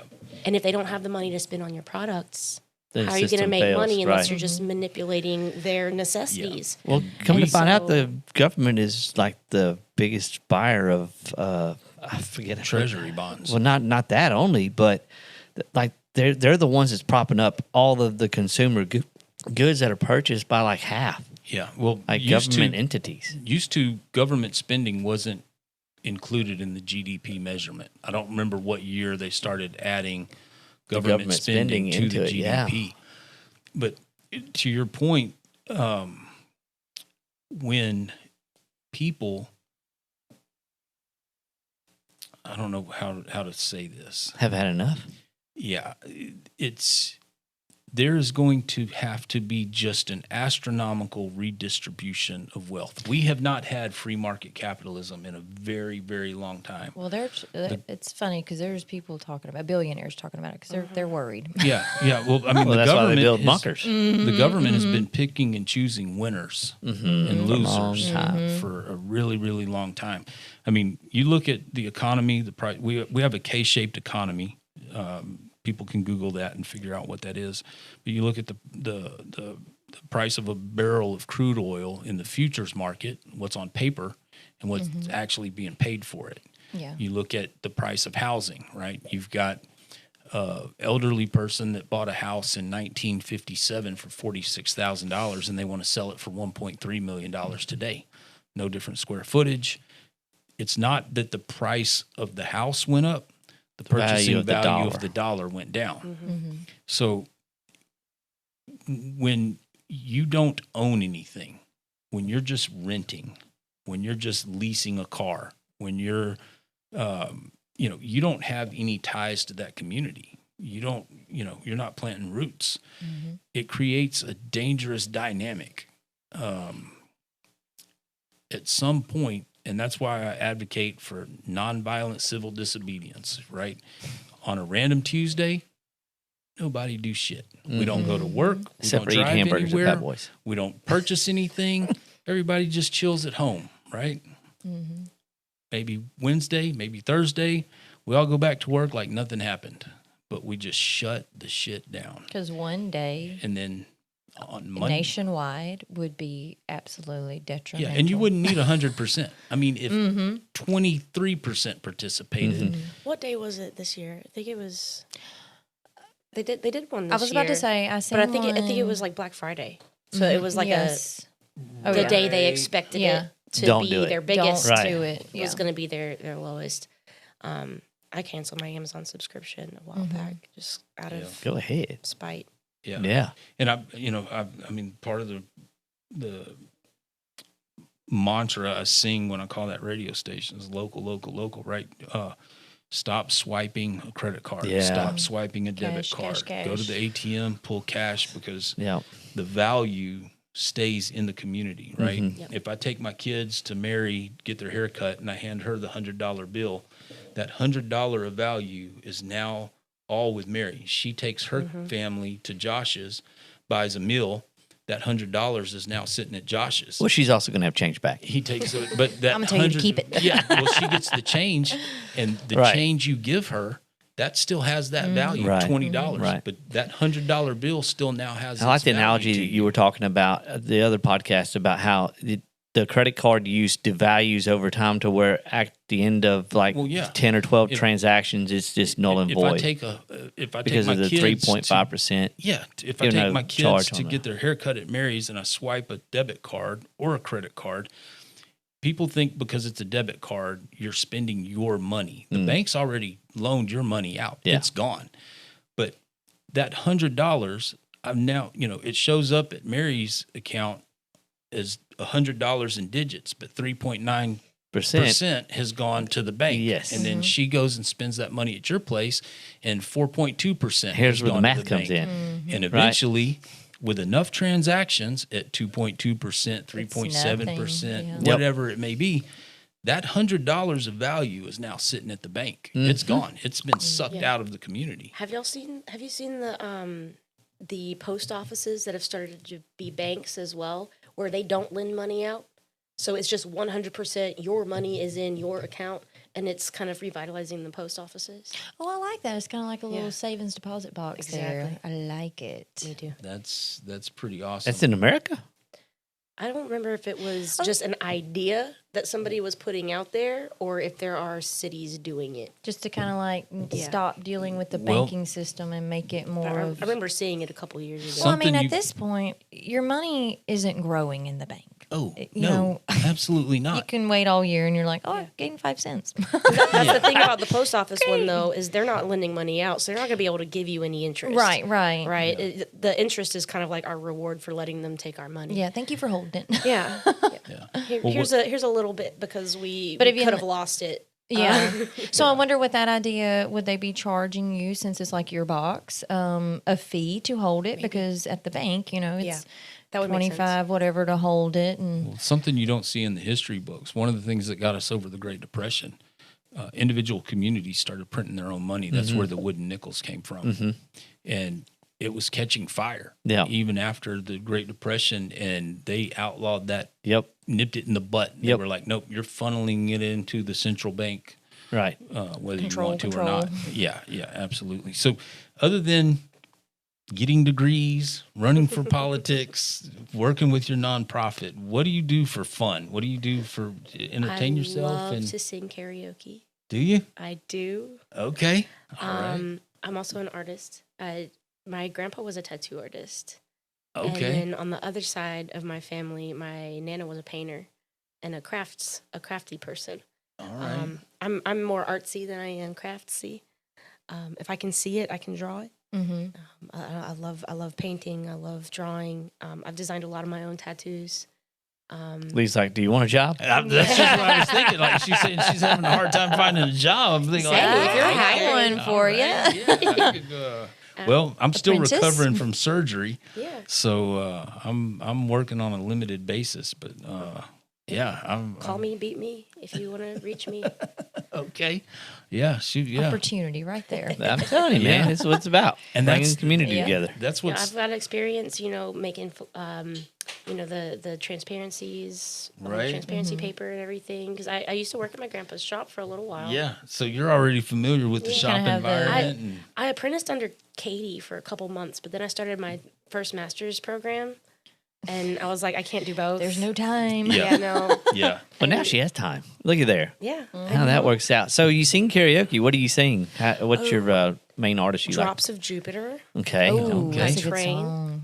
song. Train's a good band. I know. I like to. It depends on how many, what the audience looks like that day. Mm-hmm. What's the vibe?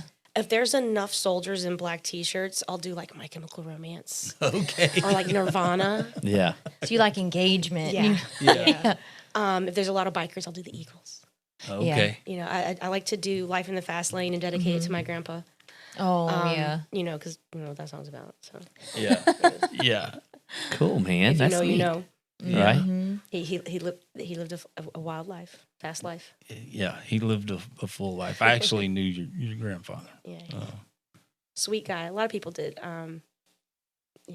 Was he local here? He Yeah, did he Rick's, tattoo here? Rick's Tattoo Shop. Oh, okay. Okay. It was Yeah. for There a you long go. time. It was Louisiana's oldest tattoo shop. Wow. I was actually overseas when it got shut down, so there wasn't anything I could do about it. Yeah.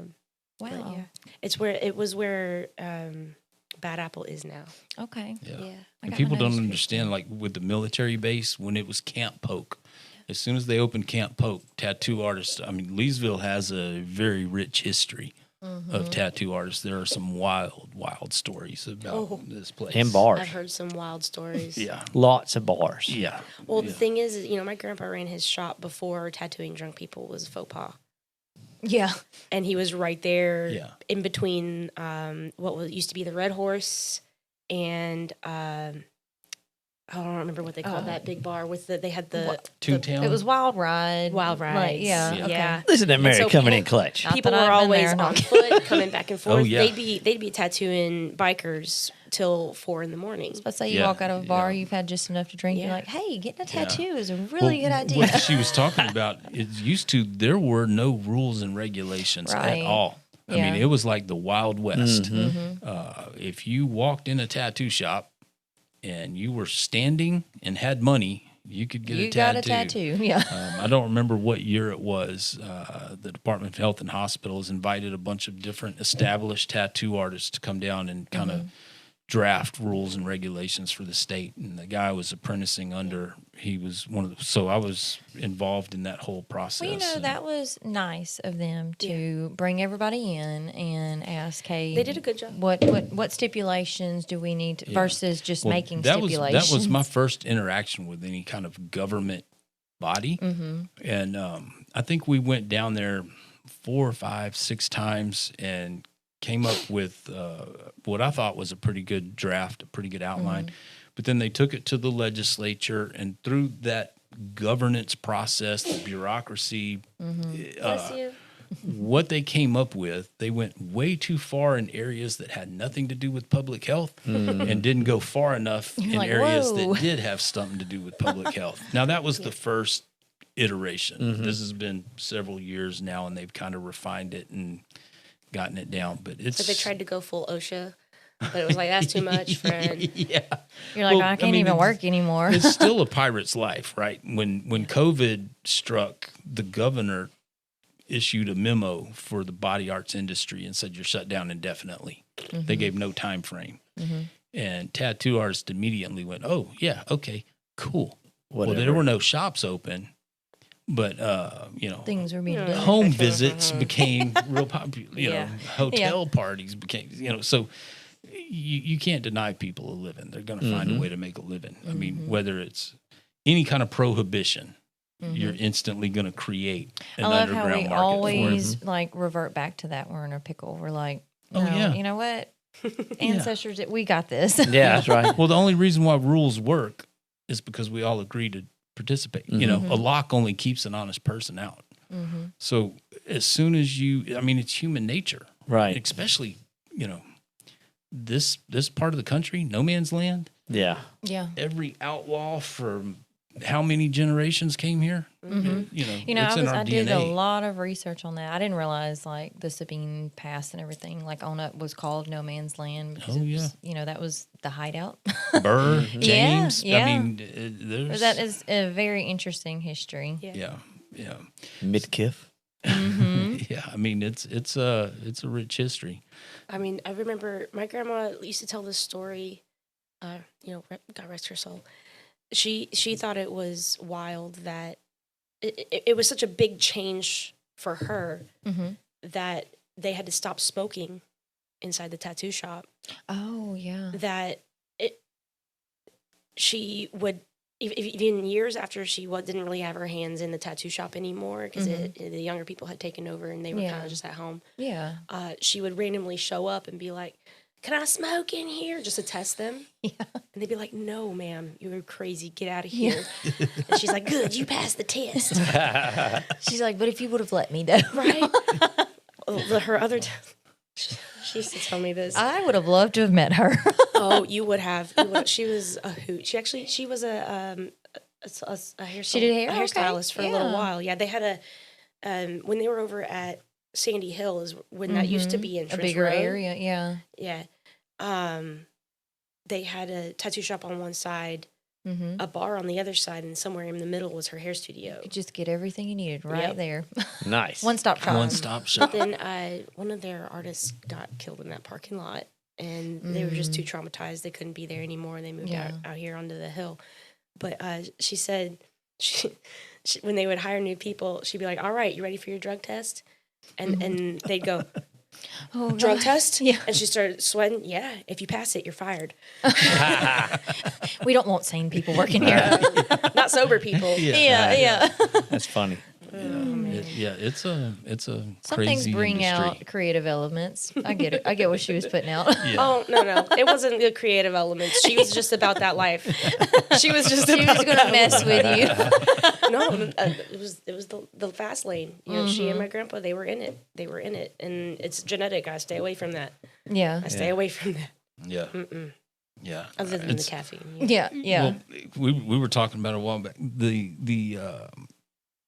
CEOs of all these alcohol companies got together to try to figure out how to boost alcohol sales because people under, I forget what age, they're just not drinking anymore. Yeah. They're not buying whiskey. They're not drinking wine. Beer sales have slumped. Because they processed the trauma from their alcoholic parents in Right. a healthy way Yeah. that didn't lead them also down the bottle. Oh no. Yeah. Yeah.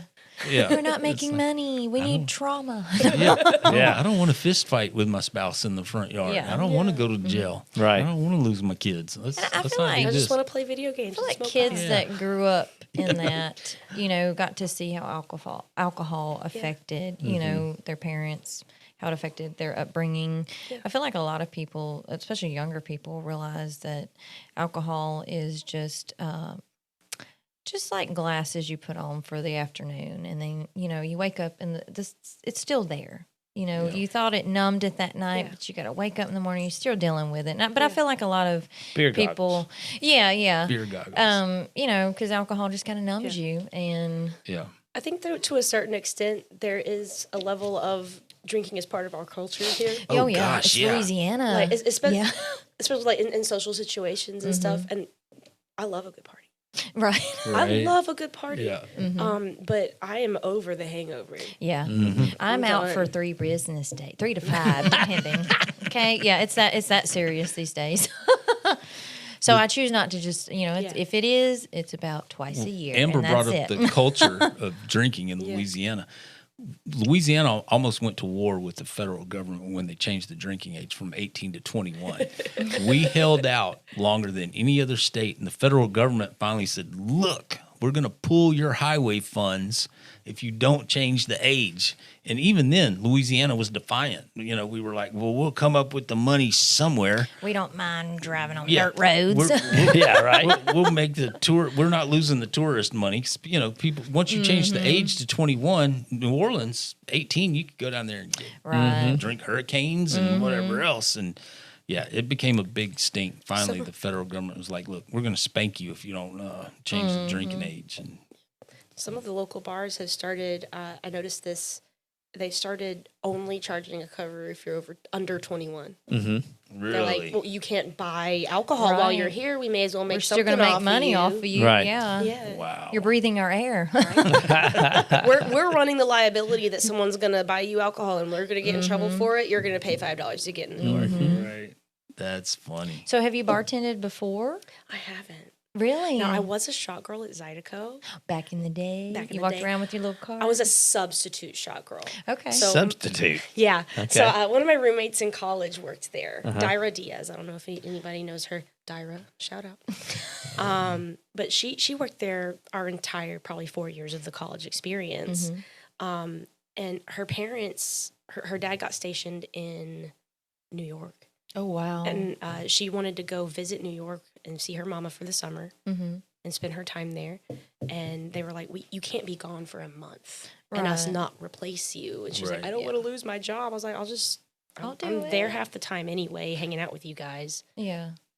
I'll step in for you if they're okay with that. Yeah. And they let me. And it That's was cool. surprisingly good money. Yeah. Yeah. Yeah. I was about to say, the hourly wage sucks. I didn't even so all the girls, they used to doll up and put on the little, the tight little dresses. I went like this. Yeah. You know? Hey, you want a shot? Exactly. They'd be like flirting. I'd be like, shots anybody? Well, and then, Same after amount of you've money? consumed enough, you don't really care what they look like. Oh, You're just no. like, come back over here. Yeah, about that third shot, the money starts those- flowing. Yeah. Change. It was those dollar shots. You remember those little tubes? The tubes, yeah. Right. I feel Little like test we might tubes. have known each other.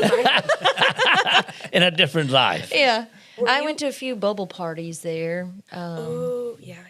Okay. Foam parties. Were you there Foam that party. one time the entire bar fought?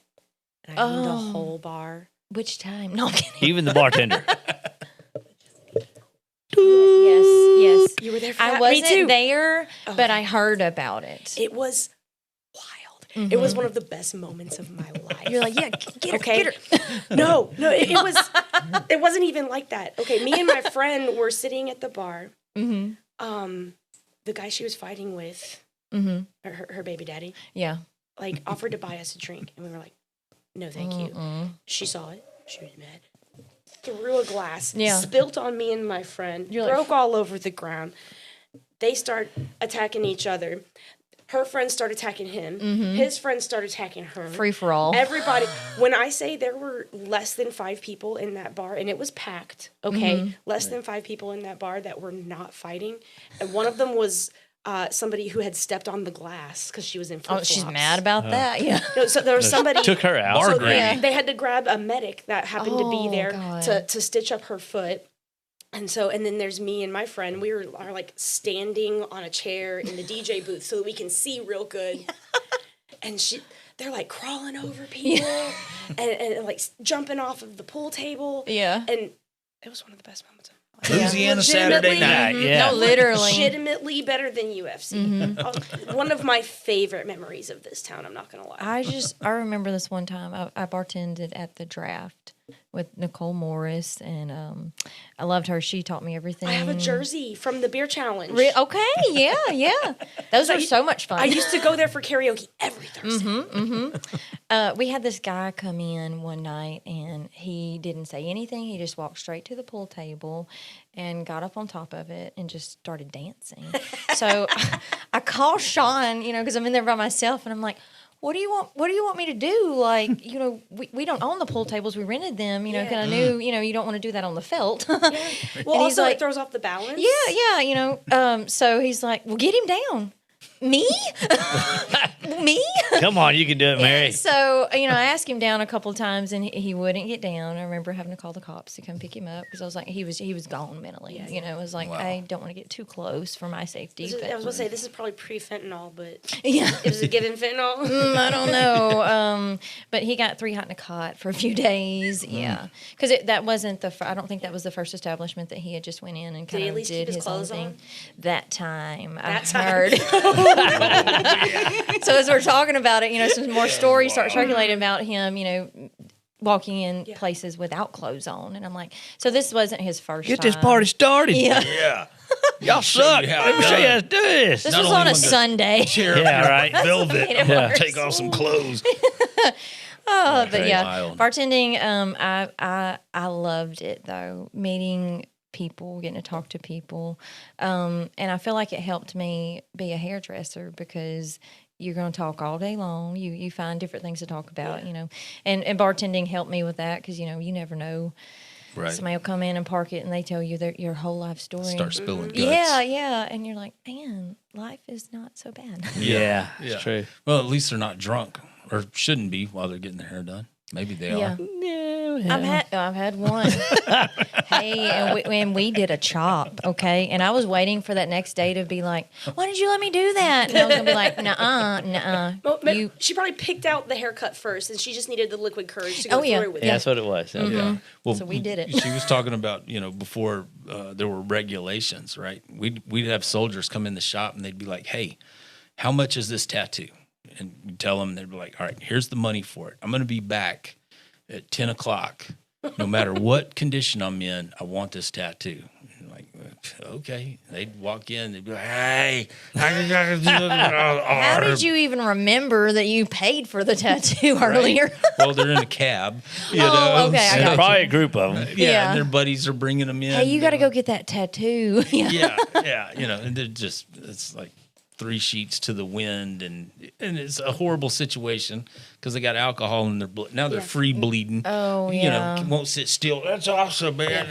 It's just like, this is a disaster. Somebody choke him from out, the please. get-go. Yeah, it's like feed him some more liquor till he passes out. Yeah. So Yeah. just kind of loop back a little bit. I talked about a little bit about how me and a lot of the other candidates for city council are kind of pro more public transportation, some kind of option, right? I think one of our priorities should be a bar bus at night. That's a great idea. I have tossed that around Yeah. because I loved when I worked at the draft, they did have a party bus that would come around. And You hardly will find those though. yeah. I don't Liability and think it's insurance. running anymore, but I always thought, how nice that would be, if you Well, the picked soldiers up, get one. Okay, there's yeah. there's a van or a bus that'll come pick up the soldiers and then bring them take back on them. post so that they Yeah. don't get DUIs. Right. And it's like, well, can we have that too? for the public. Yeah, The just only for thing I here. could see that We would also be- have drunks. Yeah. Yeah. The only thing I could see We that also would be need saving from ourselves. We also like to party. a negative about that. Like if it was just in Lee Hills or, in the city, but then you'd get people that like, I live out in Pitkin. I live out in Evans. I live out in Simpson. Well, then We have y'all- Uber. Now, y'all this is just- shooting for the stars. This is shooting for the stars, but eventually, like I said, you were saying technology, we have the technology for that, right? Right. There could be one day an app, right? Where you say, There you go. blink, I'd like to be picked up and dropped off, etc., and you get added to that bus driver's route. So they're not going to your neighborhood unless they know somebody needs to be picked up. And so it optimizes their route, right? Yeah. Yeah. And I like it's that. probably $2-3 you could, you get enough people doing that. And, yeah, that's crazy. So I've not only have I seen you measuring rainwater, I've seen you stocking the book bins Oh, the book at nugs. different areas. Yeah, in those are so town. cute. They are. I want to make one. If I wasn't broke right now, I would buy one of those book nooks and paint it because they're all painted so uniquely. Right. They're all over town. They're hidden everywhere. Well, they're not very hidden, but Yeah. Yeah. And each one is painted by a different person. That's it's wild. It's fascinating. I always see the one when I come back from Back to Nature. I'll come. I forget you turn by. Yeah. Oh, that pharmacy there and cut back, but they have a little. Oh, that Thrifty Way pharmacy. Yeah, it looks like a little bird box almost, but it's so Yeah. cute. And for those that don't know what a book nook is, in our town, you can just go get a book or donate a book. It's like completely a take one, free. leave one thing. Yeah, it doesn't cost anything, but how many people Well, read books that's now? nice to know because my client this morning, her husband passed. God, it's probably been about 2 years ago, and she was talking about going back to the house and going through stuff, and she's like, "I've just got books, Mary. I've just got books." And of course, I was like, "What kind of books?" Because I love to read, I love to learn. And she said, "Well, I've got some different, Homestead." And she's like, my husband loved Westerns. So she was like, I have Yeah. hundreds of Westerns. Well, I enjoy but that's books. nice I to know, know, I'm a rarity. you can maybe donate them. Some of the homesteading stuff sounds interesting. I'm trying to get into there's only so much I can do in city limits, Right. but reducing your Dependency. dependency on the system, strain on the system. And there's so much I was telling them, Pinterest and everything like that is great, but when you don't have internet, you do not have access to any of that. Mm-hmm. So I've been picking up homesteading books, and where I find them at Goodwill. They're $4, Right. and That's where I got all those books I was putting in the book nook too. yeah, And I was balling on a budget, so I could only put so many. But Philip Hunt went around and he fully stocked Did a he? lot of them. Nice. A lot of the That's book cool. notes, Well, that's yeah. one of the cool things about a book. It works even if you don't have internet. Right. Right. And that's what I Yeah. was thinking, because you have, being in town with a smaller piece of property, one of the books I have tells you even what to do with a fourth of an acre, what all, and it'll lay out the orchard, the vegetable. I mean, it's just crazy. I'm That's like, wild. okay, you can do In a our lot. hidden history, they used to have victory gardens Yeah. because everybody was on a ration during the war, right? Yeah.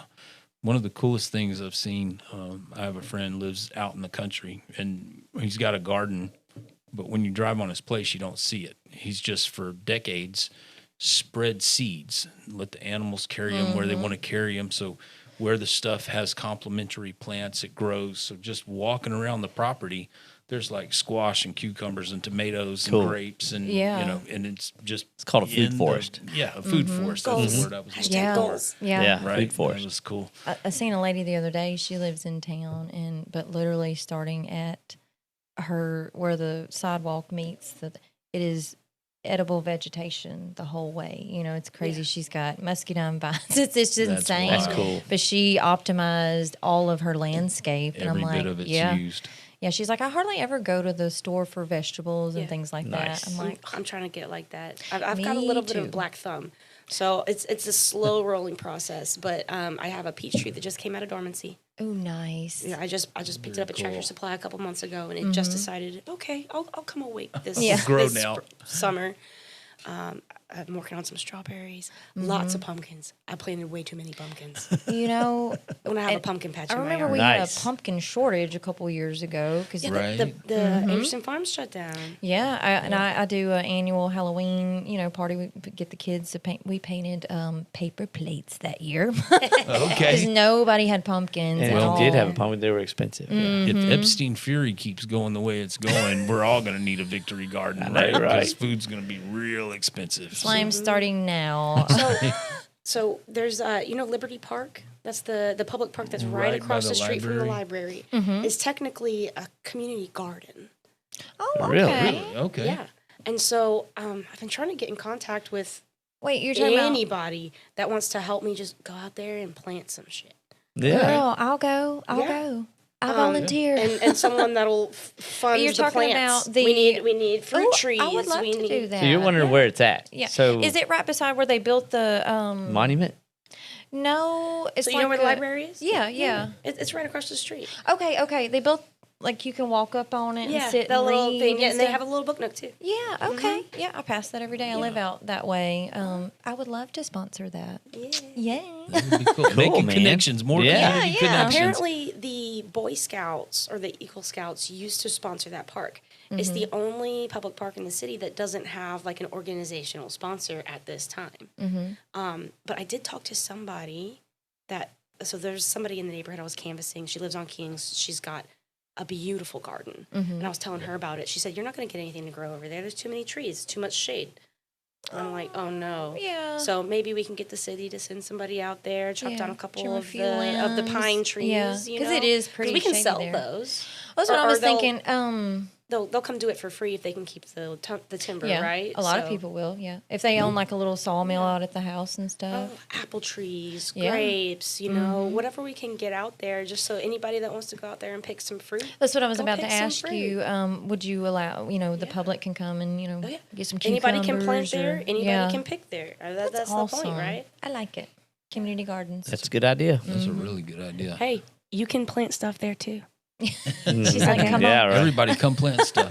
I know we're running long before we wrap this up. I have to give a shout out to the Beaumont Hospital in Bolton, England. Shelley had a major surgery, and they're Oh no. getting her put back together. And Unexpected So surgery. this was No, like it this was planned. week. Oh, okay. Oh, okay. yeah, it's no, it was a scheduled surgery. Everything went well, but it's just kind of ironic. She had this surgery. Now my brother's in the hospital. Comes in threes, When it man. rains, it pours. I tell you what, yeah. Enough hospitals, but appreciate the She's staff. doing good though. Yeah, at Beaumont Hospital. I talked to her a little while ago, and That's so crazy that it's named Beaumont because I thought you were talking about I did Texas. too, there I was for a like, second. how did she get over here? in Bolton, England, there's a Beaumont Hospital. Yeah, when I talked to her, she was feeling no pain. Oh, They yeah. had her on morphine, and She wasn't talking out of her mind like you. No. She was much more cohesive than I was. When I was coming off anesthesia from my wrist surgery, I was still blurry-eyed. I couldn't see Loop-de-loo. anything. It was, I could tell there was a doorway and some light, but I told the girl, I was like, you need to get on this gun. I think I've been hit. We're being overrun by the fats. I didn't know if that was a creature, if it was people. I had no idea what. I'm going to Google that later. Apparently, I was hilarious because they started bringing the other nurses. It's like, from come the- talk to him. Yeah, she was like, some people are mean, some people are. I was just talking Crying, out yeah. of my head. I had no idea That's what awesome. I was talking about. I don't know what gun. I don't know what a fat was. I don't know what I got hit with. I don't know. I was Got just, hit with a Twinkie. Did you get a gnarly scar from your surgery? Yeah. yeah, it's kind of a Frankenstein. Yee. looking. I got a plate and some screws sitting there. So We should compare X-rays. yeah, I'm running out of joints. You busted up too? In. Okay, so my go-to never have I ever, usually when I played, was I've never have I ever broke a bone, and I can't use it anymore.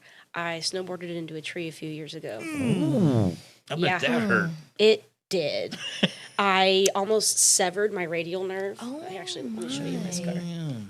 Yes. Oh, Ha. my. Oh, It's from here to Nice. here. So I've got a plate. I've got a plate from here to here with 13 screws. How many screws you got? I had to Seven? reteach my hand to move, right? So I had complete full flop. So were you For, coming off like, like a 6 months. slope and just couldn't get slowed down? Because I've never Okay, so, skied, see, and my husband was trying to explain to me It was pizza slide. It was overconfidence. I was just really killing it that day. I was like, man, Like, I got this. I've really been killing it today. I'm going to go through that patch of trees. I find that and happens as I as an approached adult the patch of a lot. trees, I was like, oh, I and don't got then- this. Yeah, no, and I realized that it was too late to turn as Yeah. well. So if Yeah. I had turned, I was like, I've got to go for it. And I dodged a tree, right in the arm. Caught me. And I rolled out of the patch of trees, thank God. Because Yeah. there was nobody with me. And it was the last run of the day. Oh, So they no. wouldn't have been able to find you. They would not have been able to find me if I had passed out. Luckily, I was wearing a helmet. And I had my cell phone. Oh, thank God. And My so goodness. I called my dad and I was like, I think I broke my arm. He was like, can you get back on? He's like, it's probably just a dislocated shoulder. Can you get back on your No. board and make it back down? I was like, I can't even freaking breathe. Yeah. It hurts that bad. I'm telling you, I broke my arm. yeah. And it was broken in 3 pieces. Dang. Yeah. I had a floaty piece. Oh. So they couldn't cast me. They had to do surgery. Surgery Yeah. to pin it all back. And yeah. then I had to be on a plane the next day with Oh. no cast. Oh. So going through the airport, and the thing is about when you have a broken something and there's no cast, people can't visually process. Don't touch this. Yes. So they'd be like, "How's your arm?" And I'm like, Just setting you No. on fire, and then Yeah. the It turbulence was is shaking fine you. until you touched me. "Yeah, Yeah. yeah." I had to. Yeah. So it took months for my nerve to grow back. They put me on opioids, and that was one of the hardest things I've ever done. It messed with my mental health. I'm not gonna lie. I was a little fragile for a while there. I had convinced them to put me on the less addictive patches, Yeah. and because I could feel it. Yeah. I could feel. Was it that through getting- pain management, or were you seeing No, any? they just handed me some. I got you. Slap these on. Yeah, it's kind of how yeah. that works, man. Yeah. Yeah. It's almost like they want you to have a problem. Well, what Yeah. I Yeah. didn't realize is that those patches, they might not be mentally addictive, but they were still physically addictive. Yes. Your body gets used to I them. accidentally cold turkeyed them. Ooh. And what happened was I still went to work the next day. You know, you got to show up for the kids. Mm-hmm. And as I was sitting in first hour, I was like, I'm gonna be sick. Yeah. The nausea hits you. I felt awful. And I text my boss. I text the other boss. I text the other boss, group message. I was like, I need to go home. I need to go home. Please get Somebody me come somebody. get this classroom right Yeah. now. Somebody And get me out we of made here. it. We made it to second hour, and I had 3 classrooms that year because I had the art room where I was teaching art. I had the computer lab where I was teaching both math and computer science, and then I had the dance hall because I was the dance line sponsor. So I moved into the next classroom, and as my kids were coming in, they were like, "What's wrong?" They could What's tell, wrong? yeah. And I had been struggling with the whole thing anyway. Right. And like I said before, I'm not afraid to let my students know when I'm struggling with something. Right. I would tell them, hey, my arm is really bothering me today. Or, hey, my meds are really messing with my head today. Yeah. And stuff like that. Being transparent. I love it. Absolutely. And, they came, they were like, what's wrong? What's wrong? I was like, I wasn't able to go get my medication. Mm-hmm. I haven't had an opportunity to go get any of my medication. And, I Immediately felt the it was effects of that. It was bad. And they were like, well, you need to go home. And these are like freshmen and sophomores. They were like, you need to go home. And I was like, I text them, they're not answering, and they were like, we will go get them. You need to go home. Yeah. And I was like, that's overkill. It's probably fine. They were like, do we have permission to leave the classroom? I said, okay, sure. So 3 of them left. They came back with 2 principals and the nurse. Hey, there you go. There you go. Yeah. Kids are capable. They are. It was so sweet because they cared so much. And the fact that they brought the nurse, and I think they had the foresight to do that. You didn't have to do that, but you did. Yeah. Yeah. Where the nurse was like, she needs to go home. She needs to take more of her medication, which she can't do here. Right. And you need to get somebody in here. And they were like, okay, I guess. I'll allow it. Call somebody up. But yeah, I know when I had I felt quit so loved. working at the doctor's office, we had started referring patients to pain management because we were no longer allowed to write out of that office. I was glad I quit because, I started cosmetology, but we had a lot of people that didn't understand that, taking that and kind of putting it in a pain management area to where those people were more closely monitored. Right. But then I felt like we would have, certain people from nursing home aspects, and, those people have been on things for years, and for them to go without it a couple of days because, the doctor has to come in and see them and it's a weekend, that really hurt elderly people, but yeah, it's handled a lot differently. Well, our medical system is completely jacked up. I discovered pretty quickly that, if you have to get a refill, the medication isn't working. It's just masking an issue. After I had not this surgery, I had some pieces reconstructed, and they referred me to pain management. And me and that doctor did not get along. I had some narcotics, and he told me, he said, this is a 30-day supply. You got this 20 days ago, and there's only 3 gone. What's going on? And I was like, well, I don't need them every day. I only take them when it's really bad. And he was like, a bad day, yeah. Nope. You're going to take what I give you, when I give it to you, as often as I get it to you. And, he's talking about like criminal prosecution if I don't adhere to this particular. Well, there was a lady. Or I'll just quit prescribing it. A lot of times they'll do that. Yeah. If you're not going to take it the way I want you to. So I was like, I I'm can not doing understand this. that for not criminal prosecution, but I can understand being a stickler for taking it as prescribed if it was like antibiotics or something. Right. Yeah. Because Right. it's less effective taken, if not. Or allergy meds. You got to take those every day. It builds in up in your system. Yeah. Pain management is not. Yeah. Well, That's weird. Like That you said, it's but not that's every day strange. that you would have a bad day. It's kind of a PRN thing, as needed. It sounds like he had a vested interest in selling you more medication. Oh, Yeah. Before I saw him, I was sitting He's like, in I the need lobby. you to have an addiction. There's a lady Designed that's that way. like 60-something years old. She had her 80-year-old grandmother in there, or her 80-year-old mom in there. And this 80-year-old was on like 20 milligrams of morphine twice a day. And I'd started physical therapy at that point. And most days, it was okay. Advil, good to go. Cold compress, hot showers, good to go. But every now and then, You know, it was one of those days where they really worked mobility or strength. And the next morning I woke up and I was like, okay, this is going to be, where's one of the, but, I didn't want to get addicted to something I couldn't get off of, It's scary stuff. Yeah, I could have definitely used something after boot camp the other day. I woke up the next morning, I was like, oh my everything God. hurts. Yeah. Massage. That's what you needed, a massage. Had to talk my husband into it. Now that we're talking about everything what under those the lead sun, to. Yeah, that's why I don't ask him. I mean, rub your shoulders, honey. Don't touch me. you want a Netflix and a massage? Hey! Like, man. Is there anything you want to talk about that we haven't discussed related to politics, life, family, future, we Leesville? get off on the whiteboard. We go off in directions. Right. No, it's fine. And I feel like Yeah. these were all valuable directions to go, if that makes sense. Like, these are all things that impact our community. I think the only thing we really didn't touch on, I mean, there's so many plans or ideas, right? I could list ideas for the town that could help fix a problem all day.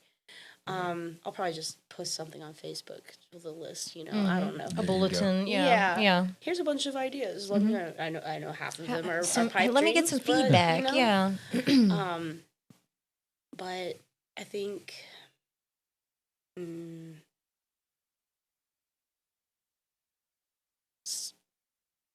that there's been a call from the community to have more resources here for our unhoused population and even people that are between homes. So we know the state of the economy right now is... It's only going to get worse. And so if there are families that, let's say they're between homes for a couple of weeks, we don't want them to have to be sleeping in Tent City with their kids. Love that you brought that up because not a lot of people want to talk about it. Behind my shop, it's a huge... It's a population. The one behind Navy Federal is huge. Yeah, that's what connects. Yeah, right. But you walk right up behind my shop, and that's the little bridge of woods there. That Lindsay and I had walked back there one day, and just to check it out, and they have put up pallets and tarps and couches. Yeah. And there's an enormous population that is now unhoused, living in cars. You don't see it a whole lot here, but like out west. Right. So, and as this economy deteriorates, there's going to be more and more. People like to say that there's nothing we can do. There's nothing that's going to be in budget. It doesn't make sense. Or All right. people will say there's nothing that we can do. But there's so many things that we can do that won't cost the city much money at all. Right. We can start with a safe and secure parking place. If you are sleeping in your car, It's got a security camera. Yeah. Let that be okay. Yeah. Well, why give somebody a ticket just because they have I know, they have somewhere to things sleep happen that in night? life. Sometimes you cannot, you have no control over, I mean, people get fired and lose their pension. Yeah. That they were banking on that, and they're displaced. And my heart goes out to those people. And I want to see resources here for them. Cause we see them every day, I have friendships that I've made with people, that are in that community, and there's ones that don't want to get out of it. That's their lifestyle, but there's ones that truly do, but there's no resources available for them. Yeah. Well, and sometimes you've been in it for so long. Yes. And originally you wanted to get out of it, but And then you forgot. But now you're so far down the fentanyl train. Yeah. Just so You're you so can far sleep at deep. night that you don't have the motivation anymore. Yeah, that is very true. It Well, is. the CCP, they have a term for the American lifestyle called the death line. It's a gamer's term, right? When you hit the death line, you're one blow away from being out of the game. And that's what they call the American lifestyle, right? You are one medical event, And especially one right lost now. job Yeah. from being homeless, being on Skid Well, Row. people are living paycheck to paycheck, Whether you have hand to kids or mouth not. anyway. Yeah. Yeah. People are getting their kids taken away because they don't have somewhere to live. That is breaking my heart. The stories that are coming out. I was following a dad mom passed away. He lost his job. He can't afford childcare. Him and his daughter were staying in a tent. And CPS came and took him away, you know. But And I all just the was money like, that they put towards putting that child in a foster home, they could have put towards putting that family. because I mean, if In you're a keeping home. families together, yanking a child out Yeah. of, you know, he loved him, but he couldn't help the circumstances, you know, and putting being that poor child. doesn't make you a bad parent. Oh my God, that is. Oh, I hadn't heard that one in a while. I like it. Sometimes being 'Cause poor that's very makes you a better true. parent. 'Cause Yeah. you've got to get resourceful, and I mean, you look at kids Critical that thinking, are yeah. handed everything. When they get into adulthood, they don't know how to handle a crisis, Adversity. or emergency, any kind of adversity. So, one of my brainstorming ideas, and I don't know, might not be something that the city can do, but I think that something that could reach that particular community is a hostel. If you've traveled Right. internationally at all, yeah. you're familiar. Yeah. It's a cheap place to sleep. Oh, yeah. $5 for a bed at night, Yeah. and for short term problems. I tried to get some people some help that came through to the restaurant because they knew that, you know, I was kind of a helpful kind of person, and I would help them, you know, get something to eat if they, you know, help me pick up the parking lot or pick some weeds or whatever. And I looked for resources for them to just get a shower. Yeah. To where they could be employable. Just find a place to go take a shower, maybe stay a couple of nights, get cleaned up where I can start them on a shift. And there's nothing here for them. A public bathhouse, or just where you can use the restroom, you can take a shower. There's nothing. free. Yeah, there's nothing. No Maybe resources, do a man. little bit of laundry, you know. There was a woman that came to me that was in a bad situation, had kids, and she's like, I don't want to take my kids out of school to go to the only woman shelter that's in I think it's in DeRidder. Yeah. You know, I don't want to do that. And it's like, what do? I was like, I tried to call around and find some resources for her. They're really Well, and then you find that, well, the resources that were, you know, they're closed now. There's no funding or, you know what, I drive by. Well, it had the word woman in it, so it's got to close, right? Yeah. I always drive by, you know, I know the state school Yeah. is there, but I often think about that. You know, I don't know what all that would entail, but, you know, it's a building that's just sitting there. I You know, keep hearing that it's huge. It's considered condemned because of all the asbestos. I was about to say, I've never been in it, you know. but Yeah. but there's a I but. worked at the school board office the summer after I graduated in the maintenance department as a secretary. And they had me organize a binder. And this binder documented where the asbestos was in every school in our parish. So There's asbestos in every school in our school district except Parkway because it's new. you said it ain't had time. What we had to document was Yeah. how it was covered, where it was located, and how it was covered. As long as it's not airborne, it's not dangerous. Right. So I'm wondering, why is the asbestos there the biggest problem? Any different than Any the different than it was at Is there Leesville, different right? types? We were able to renovate Leesville. We had to tarp everything off to make sure the asbestos didn't harm anybody. Right. So it's like, why can't we do that there? Do that there. Right. Or demolish it and start over, but it's state property, Right. Because it's the state school. Yeah. So it's like, how do we? You'd have to there work with has the to be a state on way that, to work huh? with the state on it. Yeah. I'm not sure who's But, I mean, tried at what. this point, it's like, y'all, come on, it's just sitting there. Is the Let's state do paying something. taxes to Leesville for owning that property in the city limits? It's, send them a bill. We'll do some Or digging sell on it that. to us for $1. Well, I think the city council just passed a thing where if your property is abandoned and dilapidated and ugly, that they can demolish it. Wow. And so I'm wondering if that applies to state land. Yeah. and state I don't know. That'd property. be interesting to find Yeah. out. So, other than Facebook, know. Amber Michelle Jackson, and do you have any other social media? Yeah. I also have Instagram, AMMJXN. And then I also have a TikTok. It's Faux Rizzle Miss Frizzle. Oh, Nice. Miss Frizzle. And when I made the TikTok, I had the red hair. The magic school bus. Yeah, long curly red hair. I look different with every haircut. I look so different with each Right. haircut. And it's like I'm a different person. You should have been an operator. You know, just oversee blonde in this continent, redhead in that continent. Right. And, you know. You made a great done red, spy. I've done blonde. You know, I've done black. I've done blue.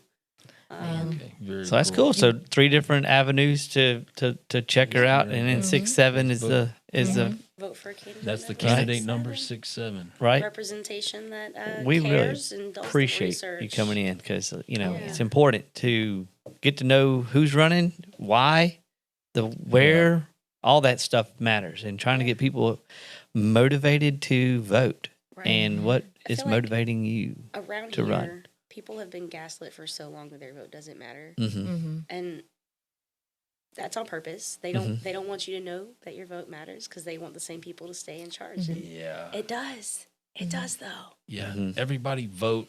And everybody talks about, they're accessible. It's real people. It's business owners. It's homeowners. Yeah. It's people in your community. So Get active and vote, especially local. That's the main thing. Yeah. Vote local. yeah, it makes a huge Spend your money local, difference. May vote 16th. Show up May to vote on May 16th. 16th. Whoop, whoop. I mean, it That's your won't take local too elections. long to get that done. And that's the day that's the primaries for state Congress. No doubt. All in one Okay. day. Yeah. The primary. Well, I found out from the state I'm now a no party. Yeah, we can't even. Yeah, that sucks. Well, Well, you can vote in the primary as a no party, and you can choose which one you're going to vote. Which party you're going to vote in the primary. Still for. get the lesser of 2 evils. yeah. Yeah. Anyway, Interesting. big fun. So, Big fun. yeah, everybody that watches us, I'm shocked one person watches us. Thank you. Thank you for subscribing, sharing, liking, and reach out to Amber Jackson on Facebook, And pray for Cody. Instagram. Yeah, Yes. yeah. Shelly, everybody Shelley that's in the too, yeah. hospital. Oh, yeah. I'm over hospitals for a little while. Mm-hmm. I'd like to not see the inside of one for a little bit, but yeah. To any local politician, if you'd like to come on, get your message out. I think I've sent messages to just about everybody I can find and invited them. But it's your podcast. It's local. Hit us up. Yes, I've please do. definitely enjoyed having you on. Yes. It's been Yeah. great hearing, I'll come back anytime.